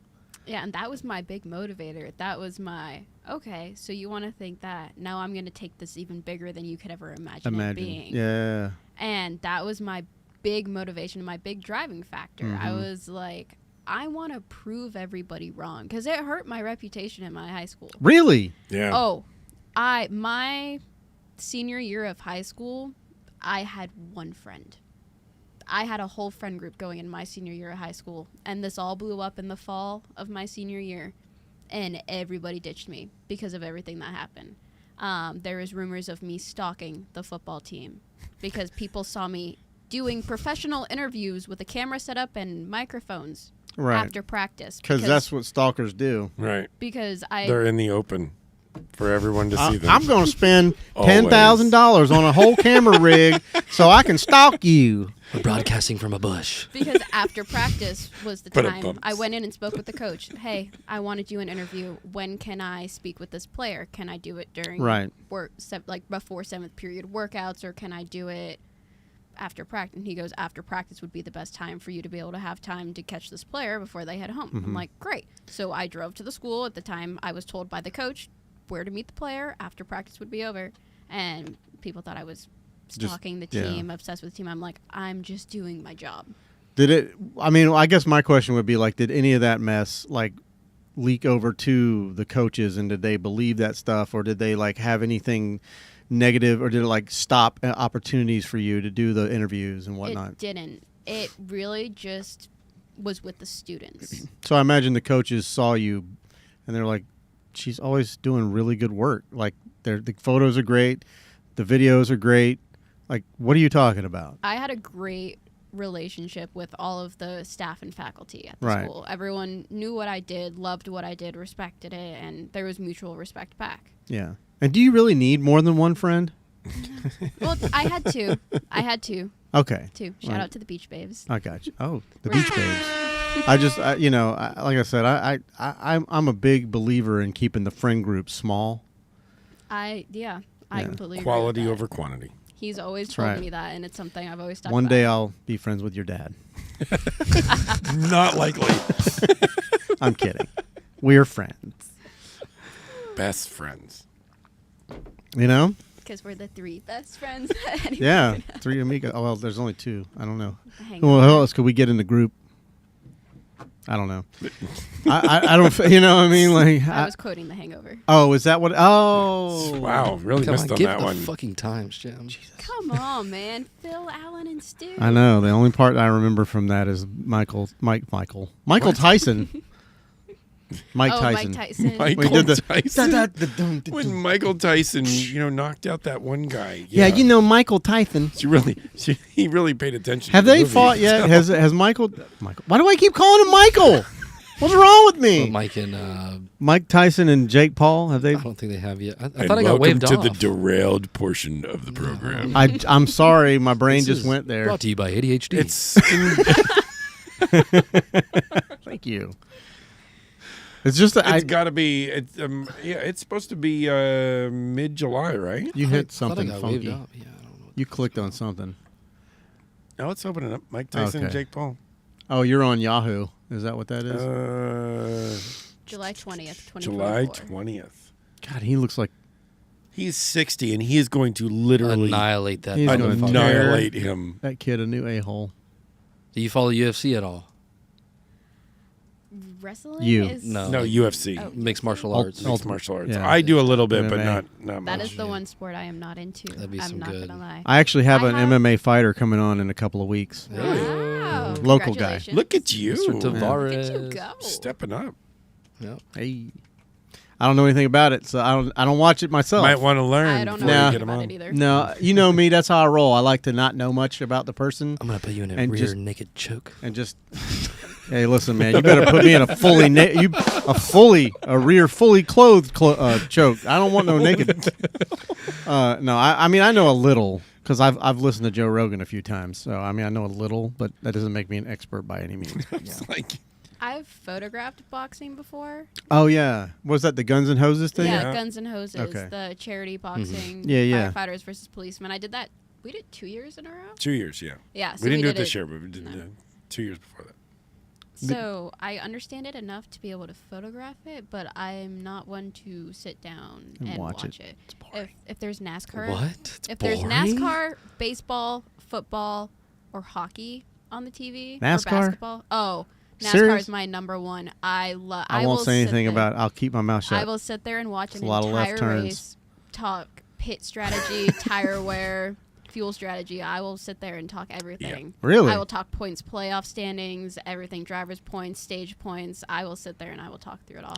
NASCAR, if you're listening, please hire her. Where did you get all this? Like I mean, I get that he watches sports and stuff. I imagine you sat with him and like father like daughter or whatever. That I was had all the little NASCAR like your bonding cars growing time up. and everything, right? Mm-hmm. But is that really where you got like deeply into sports and stuff? Absolutely. He would take me to games. We'd go to Broncos games. There's a picture of me. I'm probably like 7 years old with my little hot chocolate at a snow game, the Broncos Dolphins snow game. Long time ago. He took a picture of me. Peyton Manning's on the screen in the background. Very cool That's moment. nice.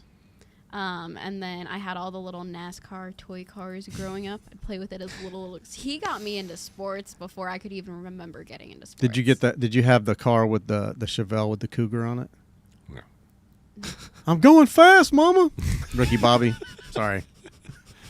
Save me, Oprah Winfrey. I don't know. Who You don't know the Ballad of Ricky Bobby? No. No. Wow. Ricky Bobby. Ricky Booby. I'm here to beat you. You'd a actually Will kinda Ferrell It's a movie. Will Ferrell movie, so you probably actually You would have like to watch it now. Talladega Nights. It's funny. It's about racing Yeah. Okay. It makes fun of the old school racing when it was just all about sponsors and stuff kind of like that, so. and people in Florida And all the so. family trees were just vertical. Or no, they branches. kind of they spider together like so. Yeah. I mean, we all got one of those, a couple branches that do that in our family. No, I got a little Right. twitch. Yeah. speak for myself. Where did I get this hump on my back? Anyways, But like the big sports like NASCAR, football, Keeping it basketball, professional. and hockey and baseball. Notice how she kept it right She really on did. point and just brought it right back when you were She falling compl- off the she's- rails. she just- completely ignored me and just you went were right. interrupting me? No, you're good. No, him. Oh, Wow. him? You. Yeah, him. Yeah, I will though. I do. I'll ignore it's you and okay. go off on a tangent. Oh, come on. Do you want me to go get? I got a special paddle. Yeah, for him. leave. Alrighty then. Back to the regularly scheduled. Take care now. programming. Bye bye. Now that we've had our ADHD break, That's great. Brought to you by Tinfoil Hats. Right. You'll not get my brain. There's not one up there. So we talked about your future as a photographer. You desperately want to be. I'd say desperate. That's a bad word. I don't want to use that word. She will. You very muchly want. I'm going to use She bad. will. No, you I will. will. You will. You will. She will. I will. Work for a major media company, Major sports league. filming and shooting sports at any capacity, Or reporting on that. or reporting. My major right now is multimedia journalism, so it has sports reporting and photojournalism in one, Okay. which was like, oh, so Yeah, exciting because that is. I love getting to watch, like when I watch NFL games, Mm-hmm. seeing the reporter on the sideline reporting on a certain player, or interviewing the coach right before going into halftime. That's why I started. I think we YouTube critique the channel. reporters more than we critique the football games now at this point. You guys do? Yeah, we'll just sit there and be like, that was the dumbest question you could have asked at that point. Like seriously, like you could have asked a much better question, or why do you have that look on your face? Like you're learning every minute you're watching it. You're learning. She's learning how to be on the sidelines and understanding the camera's on you. Right. Like you really need to learn how to, like, when you look at somebody like Erin Andrews, like, who's big time. I think she's on Fox now, but she is a pro's pro when it comes to sideline reporting. I know I've seen them out, like clips of them and stuff, and they're just like, they know what they're talking about. They know the game. They know the plays. They know what just happened. They've been fed the right question in a lot of cases. I mean, a lot of them are they have a whole team. There's a whole production team behind it, and they're being handed questions, and they're having to sit there and memorize it. Right. Got somebody in their ear. Right. Somebody's in their ear saying, don't ask that but if question. you already don't know say that again. How much more, that's much don't more call valuable. him Mr. Soscenic. But you can kind of, I don't know, man. There's some people. Who do you like look up to any of them? Like the people who's your like number one? Erin Andrews. Oh, that's the one? I'll have to Google her. I don't know. Oh yeah, she's a good reporter. I've seen a couple where it's like they just seem passionate about it, and to see that much passion, I don't think they're being fed or like scripted anything. I think they just know. Speaking of AI, that was hilarious how you just put Rin Drews and it came up Erin Andrews. Yeah, it corrected me. Just Rin Drews. It worked. Yeah, AI is taking over. She's got her own clothing line? What the fuck? That's she's been around for a long time. Long she time. is. It's in Walmart, y'all. She just is always. She's always prepared. She's always on point. I see that. It's the type. She's the type of sideline reporter that most are looking up to, and trying to emulate. Yeah. And what publication? Who is she working for? I think Fox now. I think she's Fox NFL Sunday. Yeah. Okay, that's pretty cool. sure. But yeah, I mean, she's always been really good. There's been a lot of, I mean, anytime you watch SportsCenter and there's, any of the sports talk shows on any of the networks now are hosted by women. Yeah. If you look at all of the shows, they're all hosted by women. So the opportunity to host an NFL network show, about football, like the NFL Sunday Morning or whatever, would be, there's the sky's the limit with her. She can do whatever she puts her mind to, she's going to do. And that's 100%. I couldn't be more proud. So. Oh. Thanks, Dad. That's great. It's Mr. Soscenic. On that, I'll say, Pat, where are we at on time? Hour 32. Oh, shit. We got some time. Yeah, this is like, we're just getting into this. Is baby nuts right here. We're just getting into it from the last podcast where we went like 3 hours on conspiracy theories. Like, well, we had Blake. The frogs are turning gay! Interdimensional. Yeah. We can go full conspiracy. We can talk about how the citizens of Jacksonville are now paying for a fucking Jack Stadium. We can talk about that if you want. Well, did you hear about that? They like that shit though. They're friends with Shad Khan. You'll lose that argument because I've been through this with teams before, and I've been through this in Denver when they went through. Denver has a wait list longer than you can imagine for season tickets. Really? And people were complaining about building a new stadium. They spent 25 years griping about it. They built a brand new stadium, built the whole community up, and now the stadium's old and it has to be built again. Wow. They have to open a new. This is what needs to happen in a city that needs to be taken seriously. Jacksonville will never be taken seriously after the fiasco of the Super Bowl in 2005. Yeah, that was a mess. They will never be taken seriously unless they do something professional. That's a good point. And when you make that stadium look the way they're talking about making it look, and getting the college football national championship here, and having college football playoffs here, and having big concerts like Taylor Swift and all these other people here, you get stuff like that, then all of a sudden the city starts getting taken seriously, and they're not getting bypassed by the biggest artists like they always are. Very true. They're not getting bypassed by the Super Bowl committees that are going to bring hotels and jobs and money. Yeah. And as much as the local community doesn't like it, because schools are crumbling, roads are crumbling, infrastructure, homelessness, all of the... You have to weigh what is fixable. Yes, could you put $200 million into like 5 schools and make them immaculate? Yeah. Well, what do they look like in 4 years? I guess if nobody's taking care of them, or nobody's managing them. So I think you can. Your professional teams. Yeah, we've entered into a new Your segment. professional teams are there to help build the city up. I don't think Denver's the same without Lodo that was built by Coors Field, which was the baseball stadium for the Rockies. Yeah. The Rockies suck. They've been good once in their entire franchise's history. Yet they have built that entire lower downtown portion of Denver and have the restaurants, the experience, the culture, everything has been built around that baseball stadium. Yeah. And that's a perfect example of how it can work. Wrigley Field, I think, is a great example of how you get into a community and you actually make it part of the community. Yeah. If they're smart, which they they're will not. make. Well, I don't know. I'm saying if there's a possibility if they do it right, I think they're going to clean up that whole area. Wood on the fire. I guess You're going to see some seriousness when that comes through. my biggest bugaboo would be like the socioeconomic portion of it, to where the because in just north of the Jags Stadium, there's a whole bunch of houses. Yeah, and the taxes that they pay on those houses aren't much right now because they're run down. But when you move a big stadium into it and you homogenize everything and you make everything very nice and pristine, then you're going to drive the taxes of that property value up, and then you've got people that have to move out because they can't afford it anymore. And that's I do get that. There's no denying that that's actually the case, but I would say that a lot of those areas make a lot of money during Florida Georgia Week with parking and everything. So, they're taking advantage of it just as much, and they have a right to, and they're smart to. Yeah. I just think that if you want the city to be a big time city, you have got to do things that don't make us the laughing stock of leagues. Yeah. We don't have a Major League Baseball team. I have a feeling that if this stadium goes through and gets built the way it is, that you might be... But change. You could potentially see a Major League Baseball team here. Yeah. Why don't we have a National Hockey League team? I mean, Florida Panthers just won the Stanley Cup, for crying out loud. Yeah. The market is there for it. There's enough... The Icemen, I think, are pretty popular around in town and stuff. I think that there's a possibility that, that kind of thing. Look at some of the artists that are now starting to sign in Jacksonville. Well, like to Daly's Place, now that that's open. Right, Daly's Place. Yeah. And, for, lack of whatever, it's not Taylor Swift, but it's not every day that Justin Timberlake decides to just show up and get a DUI. Don't mention his name on my podcast right now, please. Come on, Ozzy, do you ever smoke a little weed and went driving? That wasn't weed, my dude. He was on some... Weed. It was Molly. It was weed. Bro. We'll see you November 12th.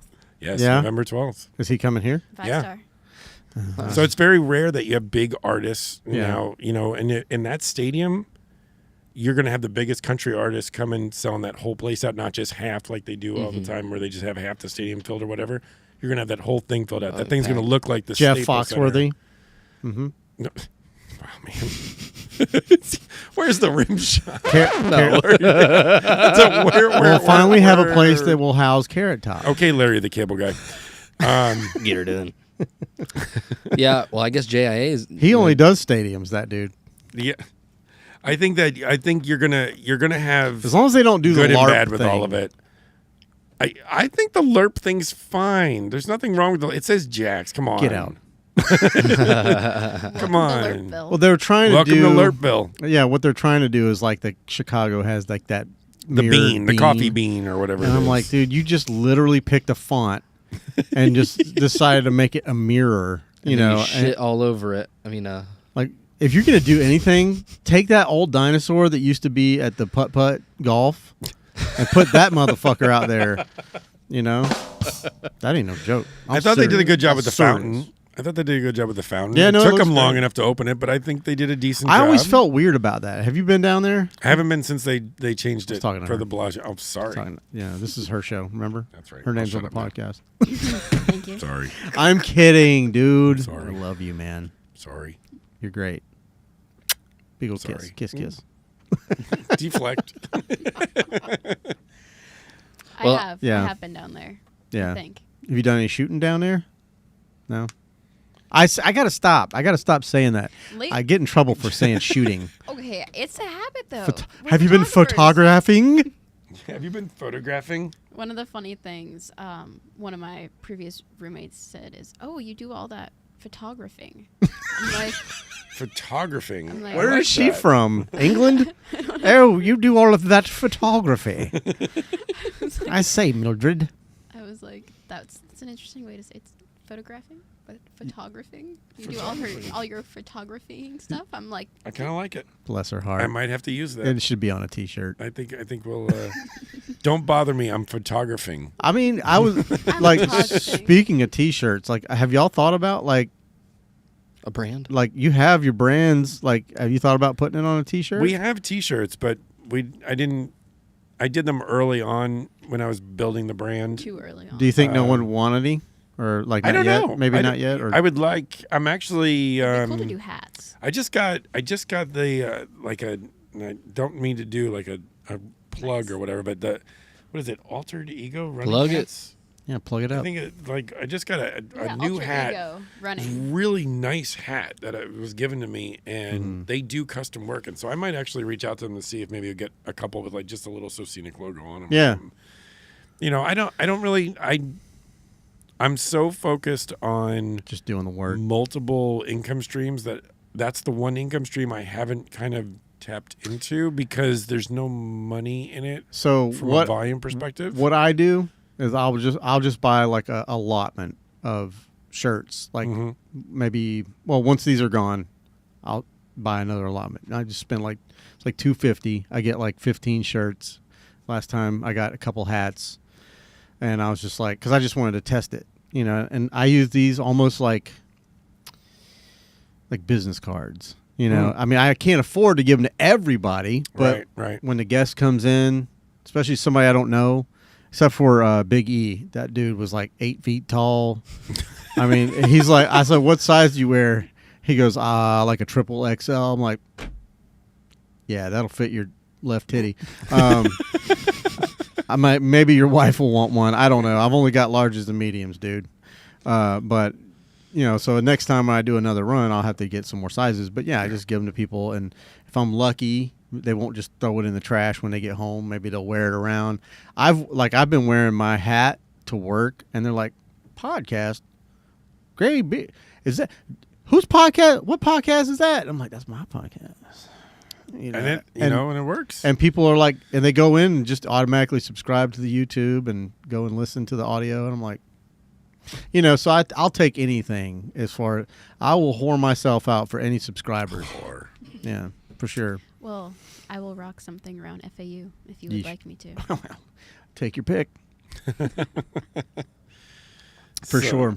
The merch is, you know, I get the advertising aspect of it. Right. I think I got scared away from the merch game because there were so many people that tried it at first and like having to keep inventory and just the cost of delivery and then the demand for it. And this is going to be the portion of the program where you get annoyed with me. No, go for it. That is, I never thought in a million years anybody would give a shit enough to want a Soscenic photography T-shirt or Now I see why you said anything that. like that. So this is where Jim likes to get really angry at me. I don't 'cause I talk angry. down about I don't myself. get Here we angry. go. I don't. I don't. I know we anger. go. I just. I. You know. You know how I feel about your work, Mhm. and so whenever you say shit like that, How do you feel about my work? I love it. It's fucking fantastic. It's gorgeous. It is fucking fantastic. It is. Like Easy. I don't think I've ever seen anything that adult. he's Don't forget it. Oh, did she just drop an F bomb? Nope. I'll go back Sorry. and. I'll, no, She it's did okay. not. Sorry, Don't Mom. you dare! How dare you?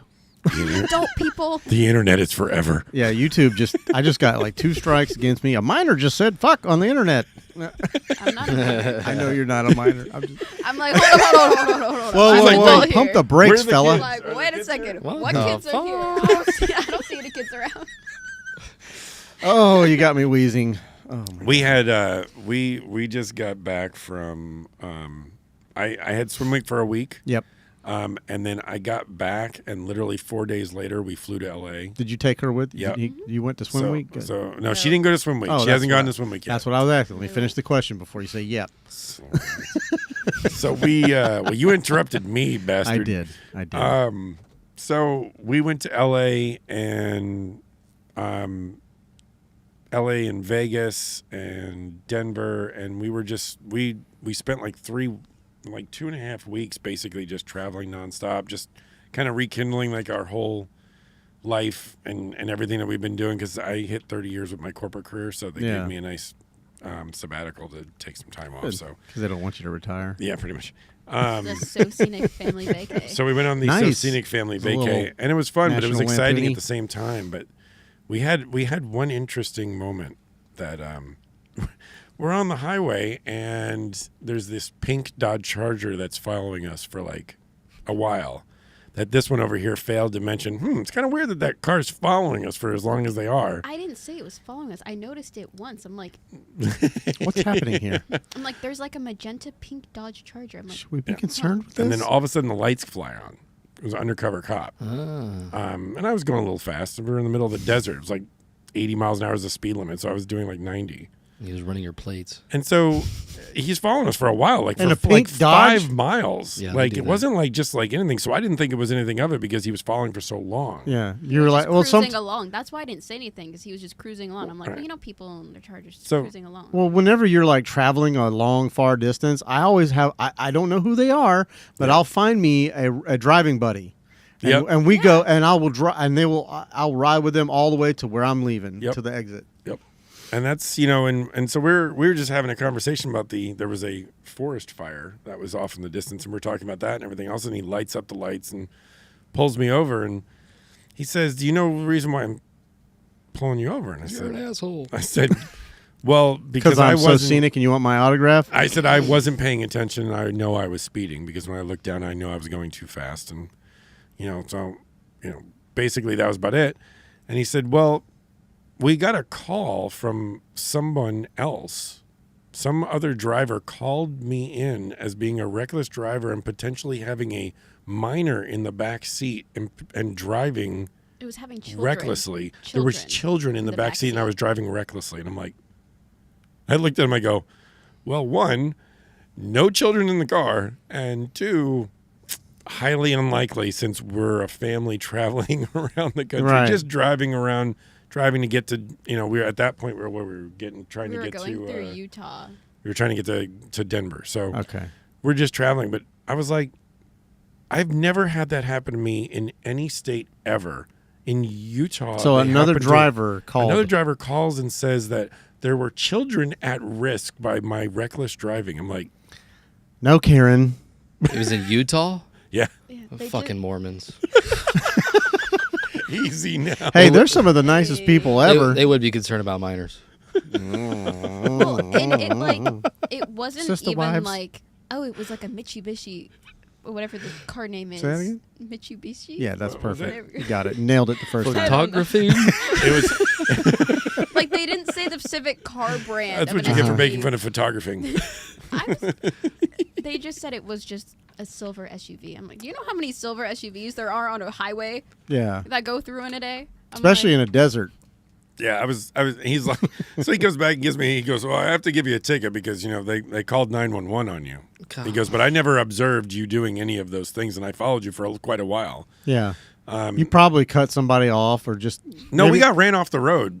What? We got ran off the Okay. road Yeah. by somebody. The plot thickens. Yeah, earlier it was like not 25 minutes before that we nearly got ran off the road. some dude and, just starts going into the lane. Were they falling asleep? I don't know. Snorting a line? And I thought, my story to the cop was going to work because the night before we had basically spent in the desert because we blew a tire right at sundown in the middle of the desert. This just while keeps getting driving. better. Yes, The middle of nowhere. yeah. So in the you- middle of the desert, just north of Barstow, Nevada. We blew a tire We at were 30 sunset. minutes outside of Boston Yeah. when the mescaline kicked in. There was no town either way for 40 miles. Yeah. So our experience with our rental car company was quite funny because they were like, well, we're going to have to send a tow truck to an airport and pick up another car and bring it to you so you can do a swap. I go, where's the nearest airport? And they're like 2 hours away. I'm like, all right. So then I'll see you in 2 hours? And they're like, yeah. 2 hours came by and they hadn't weren't done there yet. anything. Called them back, talked to them. 4 hours go by, still nothing. Then the roadside assistant guy goes, okay, I got a guy. And I'm like, I'm about to freaking die in the middle of the desert. It's I'm like, 11:30 at night at this My point. cousin Vinny's about to come get you. The tire blew at 6:30. yeah. So There it was no spare? No, it was No, a they- hybrid. There were batteries Oh in the back. my gosh. Yeah, and they do that for gas mileage now. Yeah. Purposes. Yeah, and so, They just so give you a can he of goes, I Fix got It a Flat." guy that's like an hour north of you, and he can drive down, and he's willing to tow your car to the Vegas airport, and he's got a back seat in the tow truck, so you guys can all fit, and he'll drive you to Las Vegas. So I'm like, well, this was the experience we were looking for, so here we go. So I go, yeah, let's do it. And so all of a sudden, like 42 Holiday minutes later, Road. it's like 42 minutes later, this tow truck comes flying off the highway. I mean, Like flying. like just hauling the mail. And I said to Keira, I go, there's no chance he's making that corner. And he's like, pulls it into the gas station, goes, hey, can you put the car in the truck? Wow. Like, this is going to be fun. Oh wow. Puts the car on the Please on don't the tow drive truck. like that with my child in the car. We put the car on there, and he proceeds to drive us to Vegas, which is like 110 miles away. You got there in 5 minutes. He had that thing pinned. It was like 90 miles an hour. Just it was the was craziest thing. I'm just sitting in the middle because like like a there's bench. there's like Yeah. no back seat, so it's like a bench. Oh, okay. But I'm a tall person, Uh-huh. and the back seat is this far away from the seat, so I sat in the middle. Kind of sideways. a little I bit. sat in the middle Okay. seat, just had a little seatbelt across my waist, and I'm just sitting there, just looking out, and I'm just like, This is how I'm like gonna you're just die. like bouncing, like This is the worst roller coaster I've ever been on. How we are going to die, but it all worked out. It was a fun experience and a fun. Wish you had a trip, film but crew. That'd have been funny. We did vlog I a was lot of vlogging. it. We Oh. may or vlogged. may not release that footage. I'm not sure. Put if it we will. together and just let me see it. I won't post it or anything. I just want to see it. It is. That was quite the experience. It was very. I joked in the beginning of the story. I said this is very National Lampoon's. Oh no, it was straight up National Lampoon. as Mom said, well, she wanted an experience. She got her experience. Holy So, crap! Yeah, so we had quite the. We haven't. Well, we got to Vegas at like 5 a.m. Mm-hmm. and my wife went to bed, and her and I were like, "No, we're going for a walk. I can't just go to sleep after I drank that, a so." Celsius at midnight. Yeah, so I'm like, she's one of wide the three awake. of us needs to be somewhat awake for when we get to Vegas. Or crash. Yeah. So, Good Lord. so I was the person talking to the rental car person in Vegas, like, can we get a different car? He was with the tow truck people. Yeah. I'm like, my mom's like half asleep. It's like 5 o'clock in the Right. morning. She needs her beauty Exhaustion sleep, has as set one in. would. So I drank a Celsius at midnight, and I was like, let's go. We got to do this. We got to do this. So you knew what to do, though. I was on it. Yeah. I was trying my best Not sure I would trust to my stay kids calm. with that situation. She yeah, I like with anything, even with shooting now. When we get to an event, Photographing, yes, Photographing. shooting, photographing. So photography. we're photographing. It's one less You know, syllable. we'll get there, and she'll be standing next to me, and I'll look at her, and be like, "What are you doing?"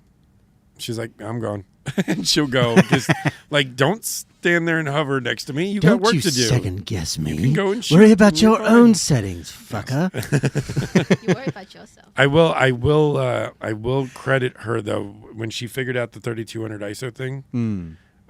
That is, I think we talked about that the last time you were here. it's such a game changer. I should have remembered that. to not be afraid of it. Yeah. There's something about that turnover at 3200 with Canon. That's their automatic where it goes from a natural to digital enhanced ISO. Mm-hmm.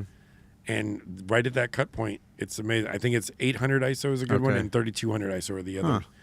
And those are the sweet spots because I'll shoot on the R5 or on R3 at like 2400 ISO or like 1600 ISO, and the shots are grainy. I'm at 640 right now on that camera. Yeah, and when I'll shoot at I think both of them. 3200, it's not grainy. I'm like, what the heck? I'm like, it's a really cool thing to be able to figure out your camera, and I think that's what differentiates her a little bit from maybe her peers in her age group is that she's, she understands what the tools that are in her hand, what works, what doesn't work. Mm-hmm. She doesn't try to do anything out of the normal. She gets her settings, locks them in, and then goes and captures the moments because Yeah. the moments are more important than trying to come up with the coolest cinematic whatever artistic edit on a sports photo. The moment is what matters. It's not the editing. The editing's fun for all of us as artists, as creators afterwards, But the editing for a sports shot, I have to disagree with you. capturing the moment is more important than the Yeah. color saturation of the uniform. Yeah. No, I don't. That is still very important, though. I have to It is. Yeah, but if you're shooting raw, it doesn't matter what. But if your shot is like missing every single time, it doesn't matter if it looks good. It's a miss. yeah. But you also do want the shot to look good. You don't want a purple jersey to be blue. No, you're right about that. You can fix it in post. Oh God, I used to say that all the time too. We'll fix it in post. I had somebody recently I was talking to. They don't show their camera when they're photographing models. They don't show the raw photo to their models Okay, so the back of the camera because they don't want no they don't previews. want the models to see the Picasso before the Picasso's done.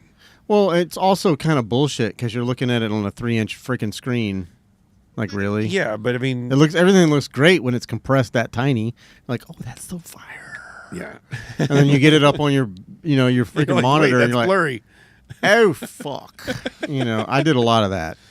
Yeah, so I was, I said for the longest time I underexposed shots intentionally, Yeah. so they would look completely like shit on the back of my camera, so that when anybody looked, they're like, I'd be like, I'll be lightening that up later, so they'll stop asking to see the back of the camera, and it actually worked for a long period of time. And now, thanks to her, I'm an ISO whore, so I'm like every shot's like perfectly exposed now on my camera, and I'm like, it's actually kind of annoying because I'm like, man, I don't have to recover anything anymore. I'm like, Yeah. I used to I love you, enjoy the ISO. challenge.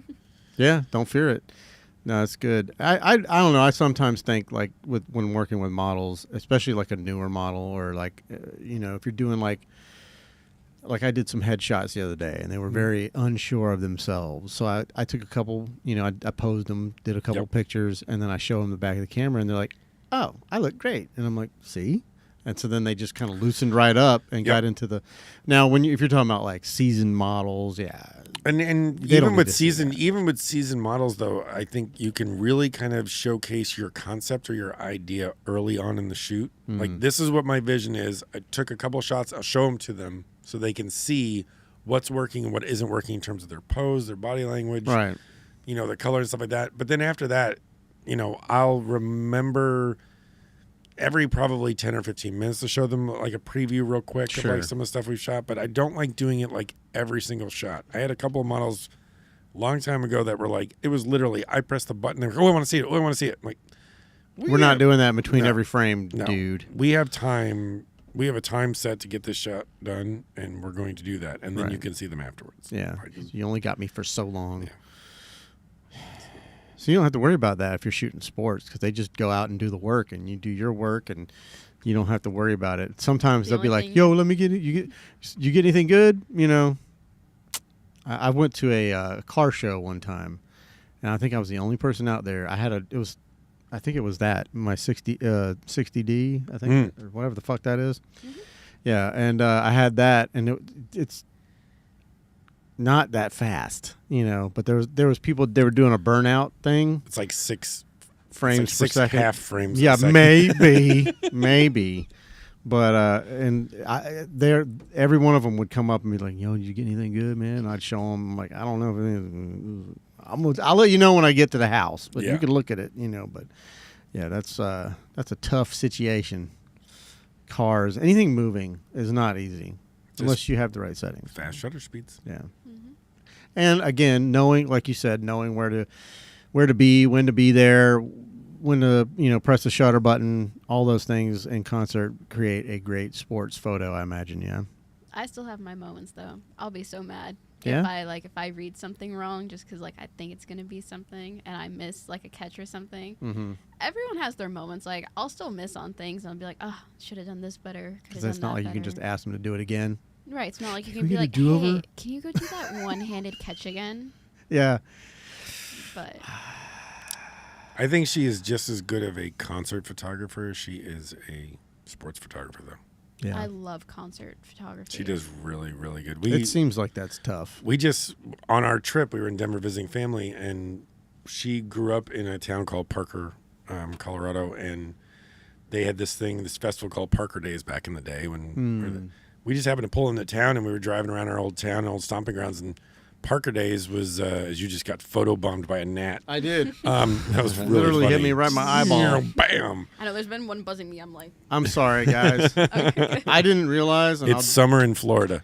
Yeah. There's it's true. nothing you can do about Not it. really. But Summer. we got into town and Parker Days was going on, Mhm. and I looked at her and I said, "Well, I have all my gear with me." I'm like, "You want to go 904 happy hour it a little bit, and we'll just call it 303 happy hour." And so we grabbed our gear and walked into the festival and walked right up to the front, and everybody was letting us right up to the front row. Well, No- everybody's no performing, passes or no nothing? passes, nothing. We just looked like we belonged there. Yeah, yeah. And we shot it, and the festival used our photos. That's hilarious. Yeah. And I'm All like, the local it's- photographers like, who the fuck was that?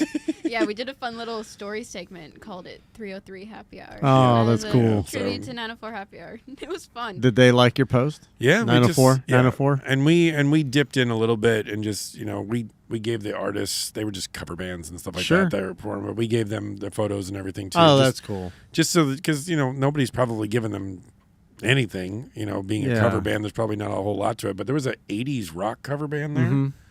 Like Guild of Ages. What an 80s rock Of course band it has cover to be. band. It has to be a guild. of Ages.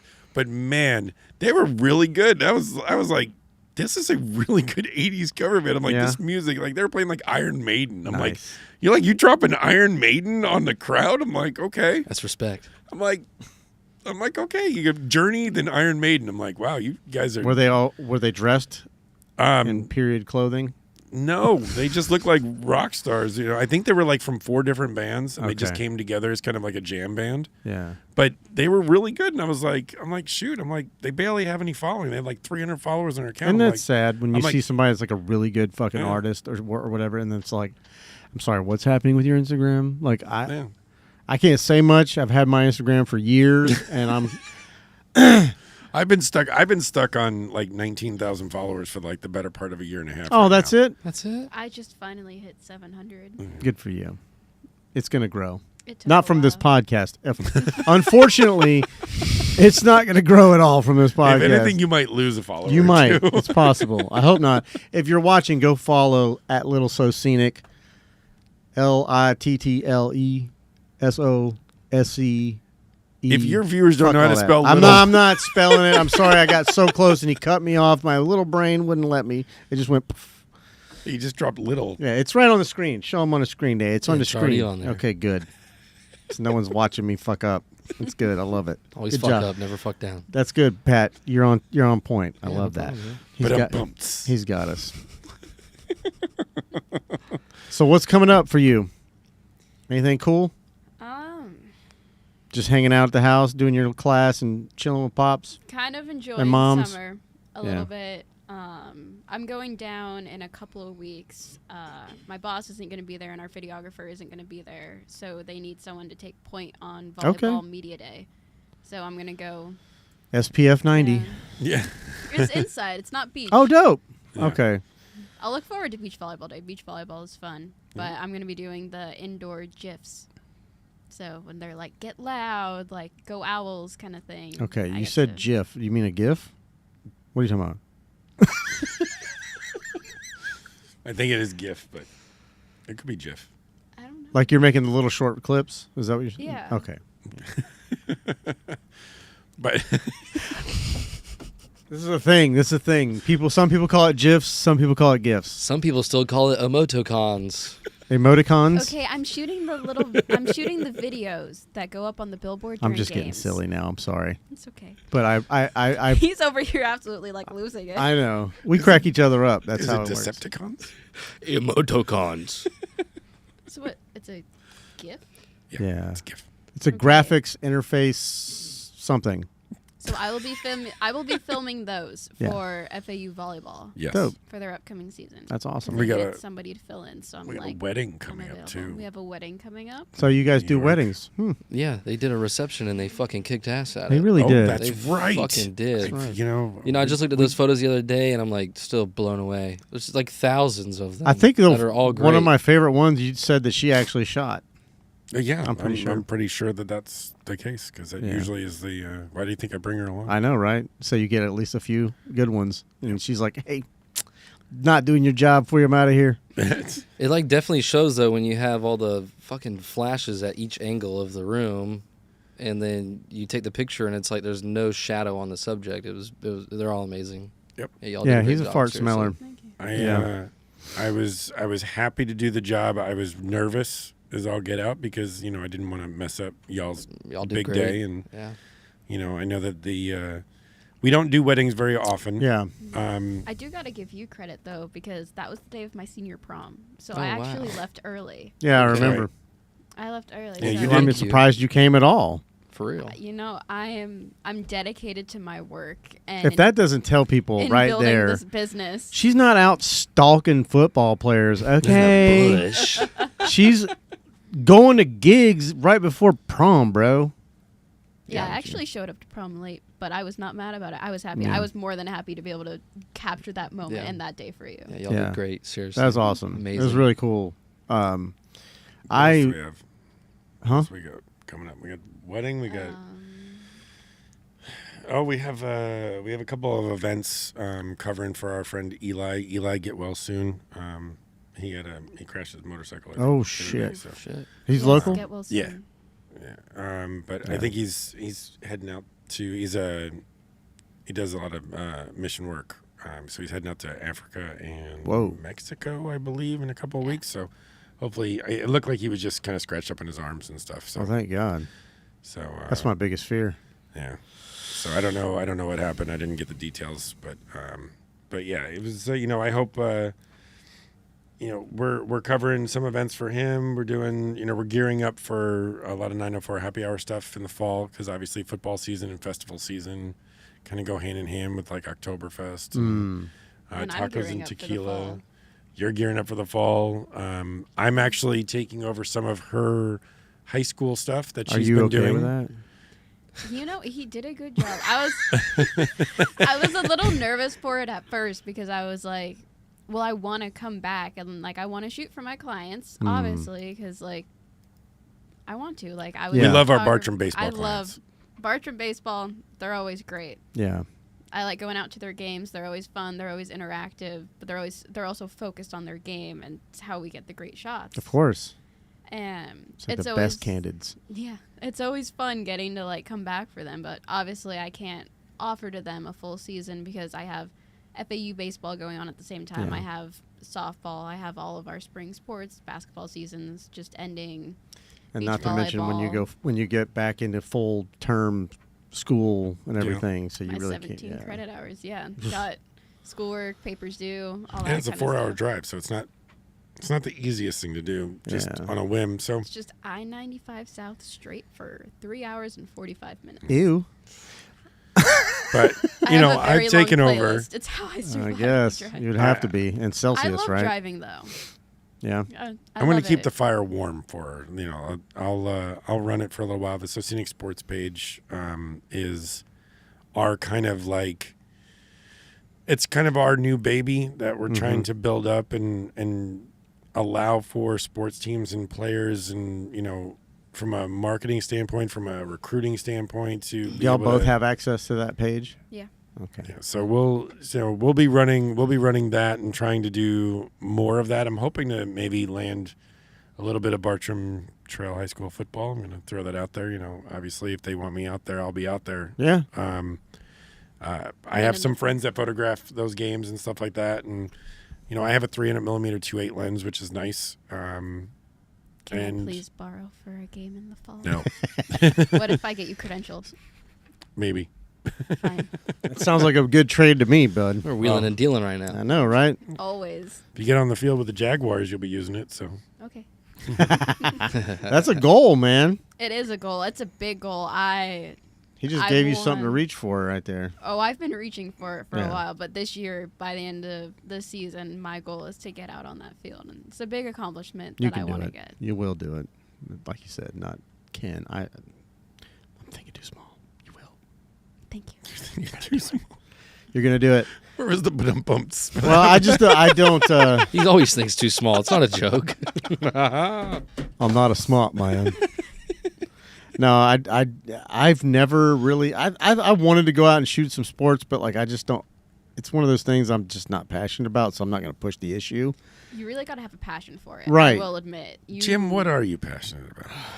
Please This. enlighten us. I like this. I love this. See? I love this. It's This is fun. what I do. This is what I like to do once a week. If I could do more, I would do more. So then you should be posting snippets of every one of Shut your your podcasts. foul mouth, sir. Every No. 2 hours to get on that algorithm to So- get that thing. Come on. Just let AI do the work. Come Right. on. You're going to lose your sound guy here if you Lose him? Hello. Where's Yeah, he I'm going? getting a lot of offers from a lot of other podcasts here in Jacksonville, Jim. Listen, when He's he the best sound guy in the when business. he could beat Jamie Vernon with a one-handed search, maybe. I'm getting there. I'm getting there. You can tell that you're passionate for it though because you put on like a great production. Yeah. Well, I mean, You can it's, really tell you have a great setup. if it wasn't for all the fucking nets, no, it's truly it is fun, for me, and yeah, the gear and setting everything up and all that stuff is like, it's like, I don't know the word, secondary, tertiary, whatever the fuck. It's not really important. It is important, but it's not. Did everything work, by the way? Because something always goes wrong when I show up at a podcast. Well, the dogs didn't bark today. I brought the They did. Lucky Charm, and So what happened was, I planned on coming home from work and taking a nap, but I didn't. I came home. I had to reset everything in here, and I checked and double checked, and then when he got here, he triple checked, and I feel like at this point I've kind of gotten all the bugs. Pat and I both nodded at the exact same time. It was like we were like in unison. It was Yeah. pretty funny. Yeah. I wish that was on camera. We're you on might, the same you might have to wavelength figure here. that out. Yeah, I'll figure it Yeah, out. y'all are on the same wavelength. You'll do what?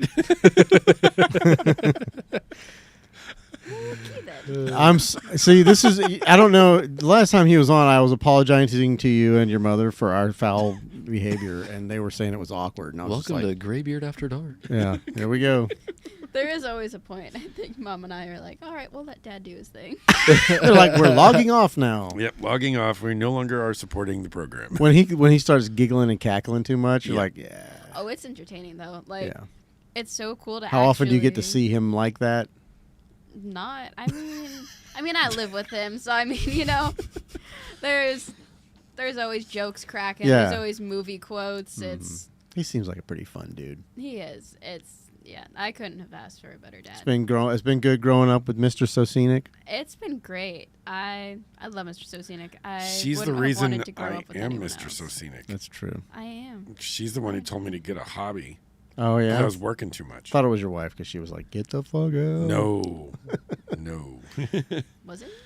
It was you. It was me. No, I think it's great. Well, thank you for doing that. And it's funny. It's like a ping pong. Like it bounced from him to you, and now you guys are. It's contagious. It's just. Yeah, it's contagion. fun. We're the best father. I can't even speak anymore. Best. Oh, father! I'm We very the best ashamed. father-daughter duo ever. Golly. Yeah. Where are y'all from? The South. South of the Mason-Dixon. Yeah. No, that's good. It's. I had my daughter showed a little bit of interest, but she's like one of those people that like. I think she's like me a lot in the way that like I'll get interested in No. something and bitch, I'll get interested in something and then like squirrel and like I've done a lot of little like things and I've gotten good, just good enough to like pass off as good on a lot of things, but like photography, this kind of stuff. I'm an okay drummer, I played drums for fucking I don't know 15 years when I was a kid. Wait, you grew up? Sorry, too much dead air. Well, no, I was just thinking. I was reminiscing. I almost. I was cried. trying not That to say was- something inappropriate. That was. good silent See, that was the moment he good was silence. talking You fucked it about. up. Use guys. Ladies and gentlemen, I apologize for Patrick's insensitivity. I don't apologize at all. No, you earned it. You're a vet. You're good. We'll give you a pass. Thank you. Yeah.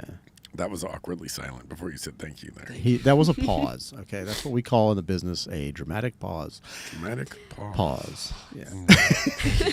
Sometimes you have to do that when you're doing the news or whatever. Yeah.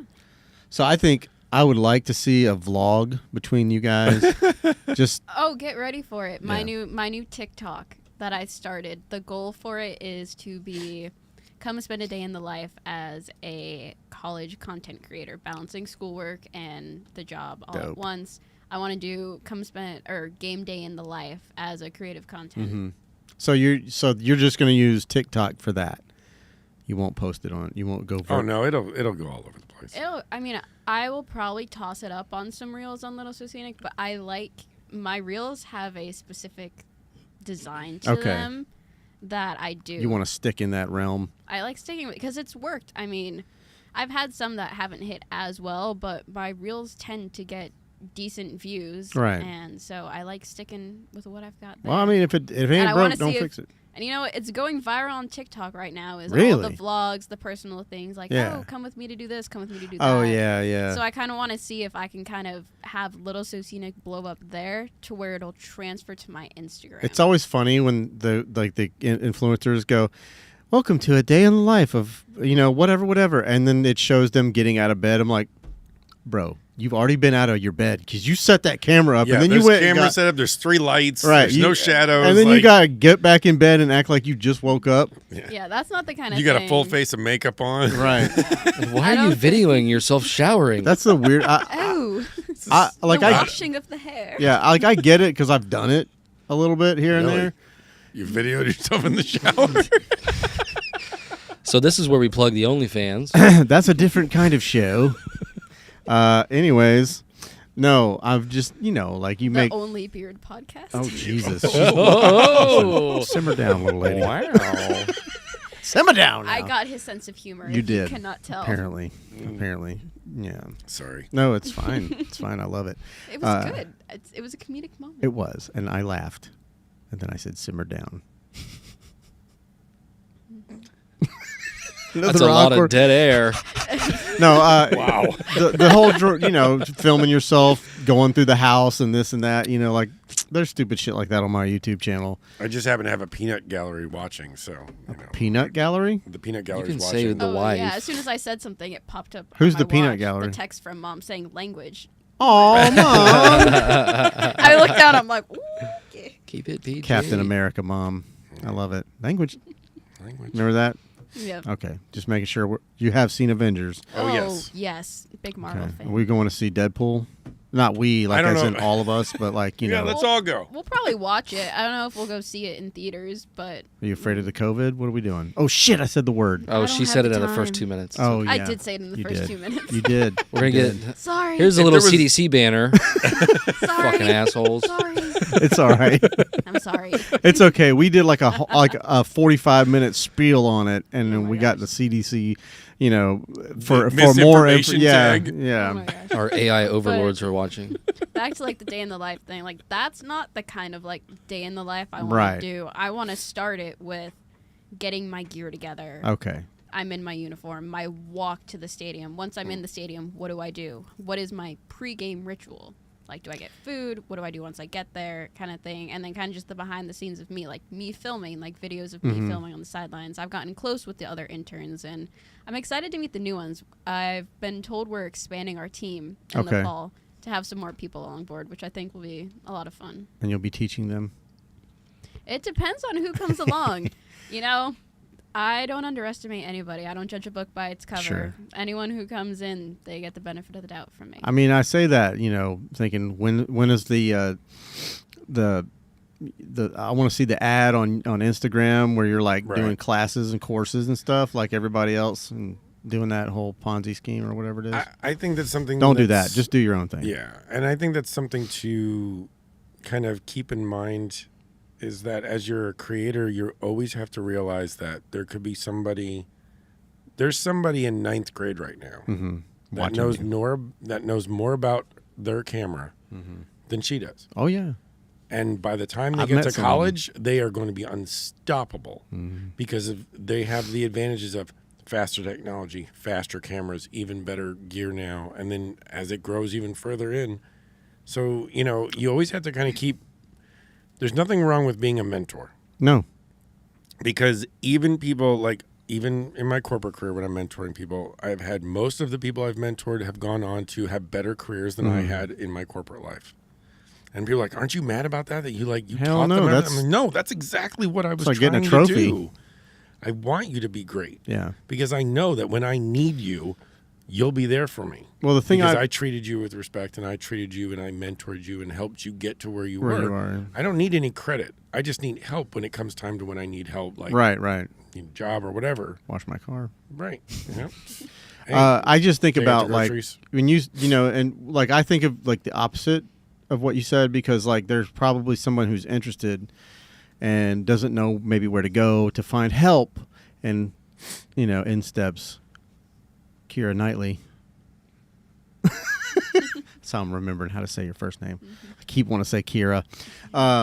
But yeah, I think with his experience, maybe as a you could help some mentor people though. in his corporate life. I think he would be better at it than I would. Oh, is that right? You don't think you would be able to maybe, I mean, I would, because I've had to. Like, I was kind of forced into it when I was in yearbook in high school, and then even when I've gotten to the college level, like, we had an issue where a lens rolled off of a chair at a basketball game, and nobody knew what to do because me and the one girl are the only two girls that shoot on Canon, and what happened to the lens? nothing happened. It didn't break? She got lucky. Oh. She got very lucky. I was clenched. But she wasn't putting the lens back on her camera right. So she was freaking out because it wasn't working. Well, you have to And so she smack it a thought little bit, she'd- then twist it, right? And so she thought she had broken it. And it was a really good learning lesson for her. And so she immediately just came to me. And that was kind of like my moment where I'm like, this has happened to me before. Right. I mean, I guess that's you. So- With you saying you're making like the day in the life on TikTok and all that stuff, like maybe throw in a little, just a FYI, you know, like if you're interested or whatever, just a little fun fact about photography or something. But you just never know who's watching. It could be someone who just needs that little push, and then you know, and they'll be like, I'll never forget that page. You know? I had an experience like that. Yeah? The girl's name is Claire Komarak. Sure. I don't know how to say her name. Me neither. My apologies That if makes I two of pronounced us. that wrong. Maybe all of us. She was an Ohio State photographer. Okay. And I came across her page early on, and her page looks a lot like how mine does now with all of my FAU work. It was hers with Ohio State. And I just went out on a whim, and I sent her a DM on Instagram, not expecting anything back. So I thought she was this big shot photographer. I'm like, there's no way she's messaging me back. And she gave me advice on how to reach out to my college. Oh, okay. And besides all of the mentoring and all of the help and like pushing from him to do it, her little message also helped too. And so I would love to be that inspiration to somebody else. I push like a hammer. Well, I imagine it's Every day. different than hearing it from your dad. Did you send the email? Right. Are you gonna go yet? It's a little. Did you put a It's a list little together? pestery, in a good way. Mm-hmm. But like, if you hear it from a peer, I'm sorry, did you just call me a pest? I said About time you I said recognize. pestery in a good way. That's what I said. You heard me. Oh. But yeah, you know, I mean, I imagine hearing it from a peer. It's kind of like, or someone that you maybe you think highly of. Yeah. That's not your parent. You know, that's. Let me clarify, okay? Because I know she thinks highly of you. Fuck. Why do I have to clarify everything with you? So testy, this one. But At this point, there's nobody watching. You don't have to. I clarify. know. It's okay. If you've made it this far in the podcast, go follow @LittleSoscenic on Instagram. And what is your? My TikTok is @LittleSoscenic. Oh, perfect. Everything's it the easy. same. Go follow me anywhere and everywhere. That makes it easy. But anyways, I imagine it felt good to have somebody that you It maybe did. looked up to. Yeah, and I reached back out to her like halfway through the year, and I thanked her, and she couldn't believe. She was so like happy for me. Like, I can't believe like you got where you are. Like, I followed your journey along, like to see if you. She's like, actually I was would totally make fucking it." kidding. I don't know what I was thinking. I totally But took a it stab at it, was- but hey, it worked great. It was cool Nah. to see. It was cool to have that moment, and she was like, I hope we get to like shoot on the same field someday. I'm like, absolutely. Like, It'll let's make it happen, yeah. happen. And what school? Where is she? Ohio Ohio State, right? State. Ohio State. Yeah, I mean it's fun. And I noticed the fro like follows some of her stories sometimes, which I'm like still blown away by. I'm like, He views a lot of my Instagram stories. Really? He does. so I probably put that in his ear a little bit. Did you? Like a whole bunch of times when I was commenting on me and at Little Soscenic, and it must have caught on because he doesn't even view my stuff as much as he views hers. Interesting. But it's more in his field. He's very. He likes to help, like the younger photographers. Yeah. I mean, like his whole thing. He's got a deal worked out with Canon. Oh yeah, where he gives like The cameras to the cameras to the schools and stuff Right, like he that. calls it something. I don't know. I don't forgot. But yeah, they just donated him a bunch of cameras and lenses and shit, and he goes and 1DX2s. Mm-hmm. Like I know they're mirrored cameras, but they're I still want one. They're still flagships. I mean, still those want are- one. I That don't is- care. that is Even a when they're old and flagship dusty, camera. I want one. You know, I'll take it. You know, even when it's like as old as the daguerreotype. That's Right. the first camera. But yeah, I'll definitely. I've always wanted one. I mean, maybe that's just fanboy because when I first saw it in Peter McKinnon's Yeah. hands, I was like, "That's cool." Did you just name drop? No, I set it off to the side with a cough in it. So Peter McKinnon, we love you. yeah, he cut his hair. Sort of. She doesn't know who that is. I do know. who Okay, Peter all right. McKinnon She well, doesn't- what do you mean she doesn't know? I'm who just Peter saying McKinnon you is? were making this What? look like you were like, what are y'all talking I was about? just waiting for y'all to finish. We were whatever you fangirling. doing. We Your were little just fangirl fangirl- moment. yeah. You had your fangirl moment. We That's did. not something I really do. I can tell, which is She's very Even with- serious. Even Jim. with concerts, like I got back and a couple of like my guy friends when I was in high school, they're like, "Yo, you got to be pit photographer for Logic. Like, were you totally in awe?" I'm like, I was focused on the job. right. They're like, "Wasn't it like a cool experience to be at the concert?" And we did have tickets, so we stayed after. Yeah. It was a great concert. I loved his tour that he was doing. Mm-hmm. But just being there in the pit, I'm like, this is my job. Like, in my head, I'm like, did I get enough shots? Do I need to get more shots? Did I get the right shots? I'm balancing a dual strap, so You're running it. Yeah. I use 2 cameras now, so Okay. I have a wide angle and my 70 to 200 2.8. That will forever be a lens I use. I will never get rid of The that 7200. lens. That is my I love lens that cam. forever. That I sold lens. mine. Did you? I need to get the new RF. I'm still rocking the version 2 EF. He only has one because I made a mistake in the beginning of the year. I don't want to talk about it. Okay. Well, Oh, yeah. Well, we'll talk about it. talk in a that second. offline. No, I we did can- buy an RF 135 1.8 Yeah. to replace it Okay. because I needed something. I wanted something at that range. When I'm shooting with the 300 on the baseball field, I felt like where You're I'm locked into one. at to have a second camera body, I didn't want to have like a 28 to 70 because it's too far away. Mm-hmm. I needed something that was going to be close but not too close. And Right. and I know that 135 is decent with the light and 1.8 and everything, so I went with it. We'll see how it works out in baseball season. Mm-hmm. I photographed some. I almost said shot. You know. I shot- know. There we go again. I know. It's just a thing. I don't know. Somebody pointed it out to me one time, and now I can't stop thinking about it Why does it matter? because it could be misconstrued. You're shooting Shout all out this to people. Sebastian Maniscalco. You got to be very careful what you say on the interwebs. Yeah, but when we were out in California, we pulled off on the side of the Pacific Coast Highway. She's gonna knock you upside your And head. he had his 135, the new 135 1.8 on his R5, and he was shooting pictures, so I was holding it for him, whatever, while he flew the drone. And there was a bunch of surfers, so I went out and took some shots of the surfers, and it's a good lens. I liked it. I vibed with it. Yeah. Still Actually, those shots forever. are on my page. And mine too. Oh, they- did you want I him accept- to put your page up there? No, you can pull her page. It should be on her. I accepted the collaboration. Oh, you did? Wait, is it on Soscenic Photography? No, Yeah. it's on mine. Oh, Oh, it's a that's it's a fine. collab. Is that what it is? Right here? That's right, yeah. Yep. Oh, that's pretty sweet. Let me show everybody. So she's just standing out on the beach, and the 135 worked really well. It was a really cloudy day. Obviously, all that distress stuff is from some film frames app that I was using. And that's shout very out nice. to Ariana's You put an photos with the app. comment. You put a filter on it, Yes. Russell. She- No, I Yeah. didn't put a filter on it. I used a carousel builder called Film Frames. That's with all like the. That's stuff what all the over like it. crap is on it. The It's just- grain yeah. or whatever that is. The Uh-huh. black stuff, yeah. Yeah, Because that wasn't in the actual photo. obviously. That's I could have done without all that shit. Fine, I'll repost it tonight, Jim, without Art is all of that subjective. shit. Can I go in and edit the photos the way I want to edit? You should let her edit some of those photos. I think I you was should. going I for the just old forgot. vintage. No, I Yeah. liked. Earthy I know what the you're. surf. open- You wanted it to look I like a liked it. Kodak. I Yeah. liked it. Lords It of was Dogtown. It was a cool Yep. look to it. It was definitely a cool look. Yeah, to it's it. got a vintagey look for sure. It seems like everybody wants that these days. And It that was is. the And I California vibe. Yeah, and I'm not really big in that, and so I was, I just figured I'd pull 10 photos up and just try to figure out a way to just get them all look the same and Yeah. kind of get that vintagey look. And I used some of Jared's presets, the Frono's presets, and it works all right. I mean, He has good presets though.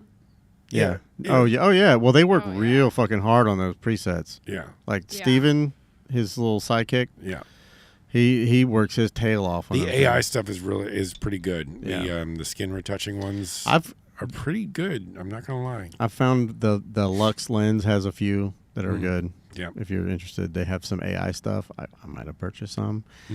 And like it does really good on skin, and like it as far as masking in Lightroom, it'll do it for you. You just click on what thing, and then you can go back and change it because the mask is already made. I have a topic of conversation. Okay, So Instagram has we're getting recently- totally geeky right now Sorry. with Instagram has take it just somewhere else. recently, and this is a conversation you guys can have, but Instagram has actually just released a new thing that if you've edited the photo in And with any AI. way, it now will tag that's been made with AI. I thought it was it said that the Or like enhanced with In the AI. business, in I the have to business read it. accounts, it's optional. Like I can choose to mark that or not. But it on says- the regular accounts, I think it's automatic if if it finds within the data that something has been changed, and anything in Lightroom is AI now. Yeah, you know- it flagged. I just made a post on my personal account. I'm not going to mention it because I like to keep my business and my personal yeah, one absolutely. completely separate. No, yeah. But I just made a post.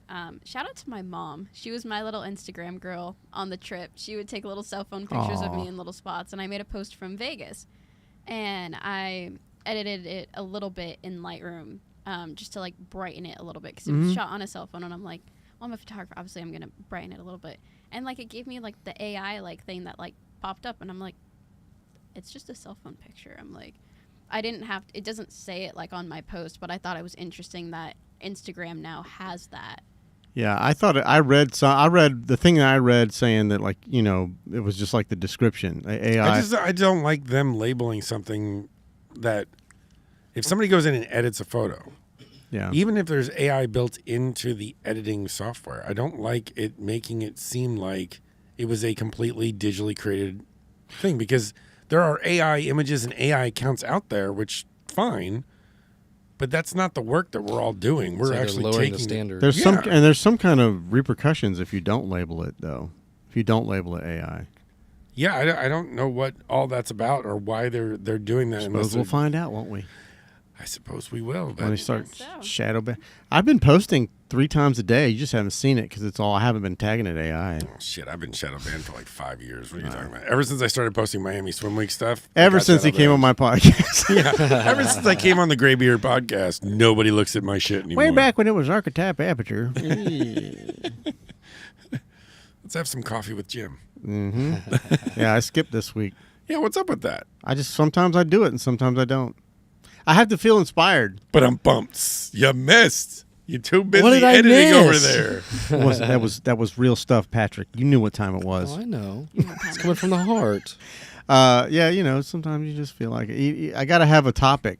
I'm not just going to, I don't want to give away my secrets. I'll tell you out when we're offline. It's no secret.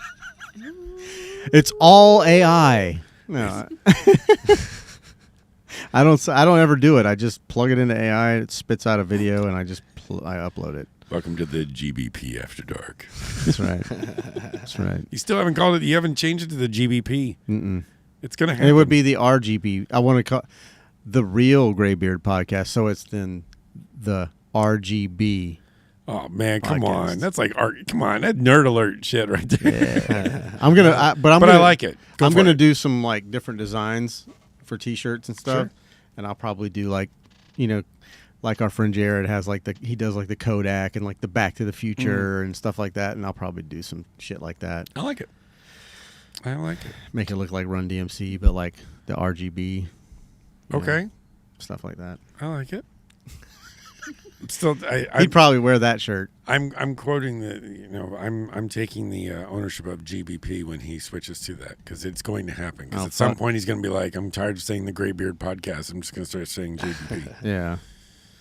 Yeah, it's possible. So you expect royalty checks or something? Because I can maybe give you. We don't do this shit for free. No, I'm just kidding. I'll give you one of them welfare slices of bread that you can see through. That's about all I got, buddy.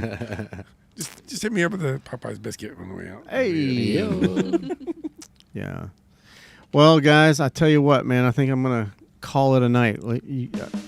Wow, he's ready to. He's ready with that wrap up music. There he goes. You said call it a night. I know. He's like, let's go, let's go, let's go. Keira, thank you so much for coming out here and dragging your old man with you. It's been awesome. I'm glad. I don't think we've ever had the opportunity to really like sit down and get to know each other because you're either like running or I'm running or whatever, But it was really nice getting to know your story, and I hope that you inspired some other people tonight by your story. And I'm looking forward to hearing about all the hype about you getting out there on the field with the NFL team and the baseball, Major League Baseball, and whatever sport that you can get your hands into. So, and just surpass him. Well, thank you. I appreciate you having me. Ever since he's come on, I've always wanted to come on, so I'm glad I got to experience the Graybeard podcast. Oh, jeez. I'm blushing. That is a soundbite right there. I know, right? I might have to cry. But seriously, that means a lot. Hopefully you weren't just pulling my chain. Nope. I always keep it real. All right, good deal. Well, put it there then. That's what's up. Yep. Go follow Keira on Little Soscenic on Instagram. We've already said it like 4 or 5 times, but we'll say it again. And also, don't forget to hit her TikTok up. It's the exact same thing. And we will see you next week. I've got an author coming on. And the week after that, I've got an MMA fighter. It's been a long show. We got an MMA fighter. No, I'm the MMA fighter. He's the MMA fighter. I apologize. But we'll see you next week, guys. Love you. Peace.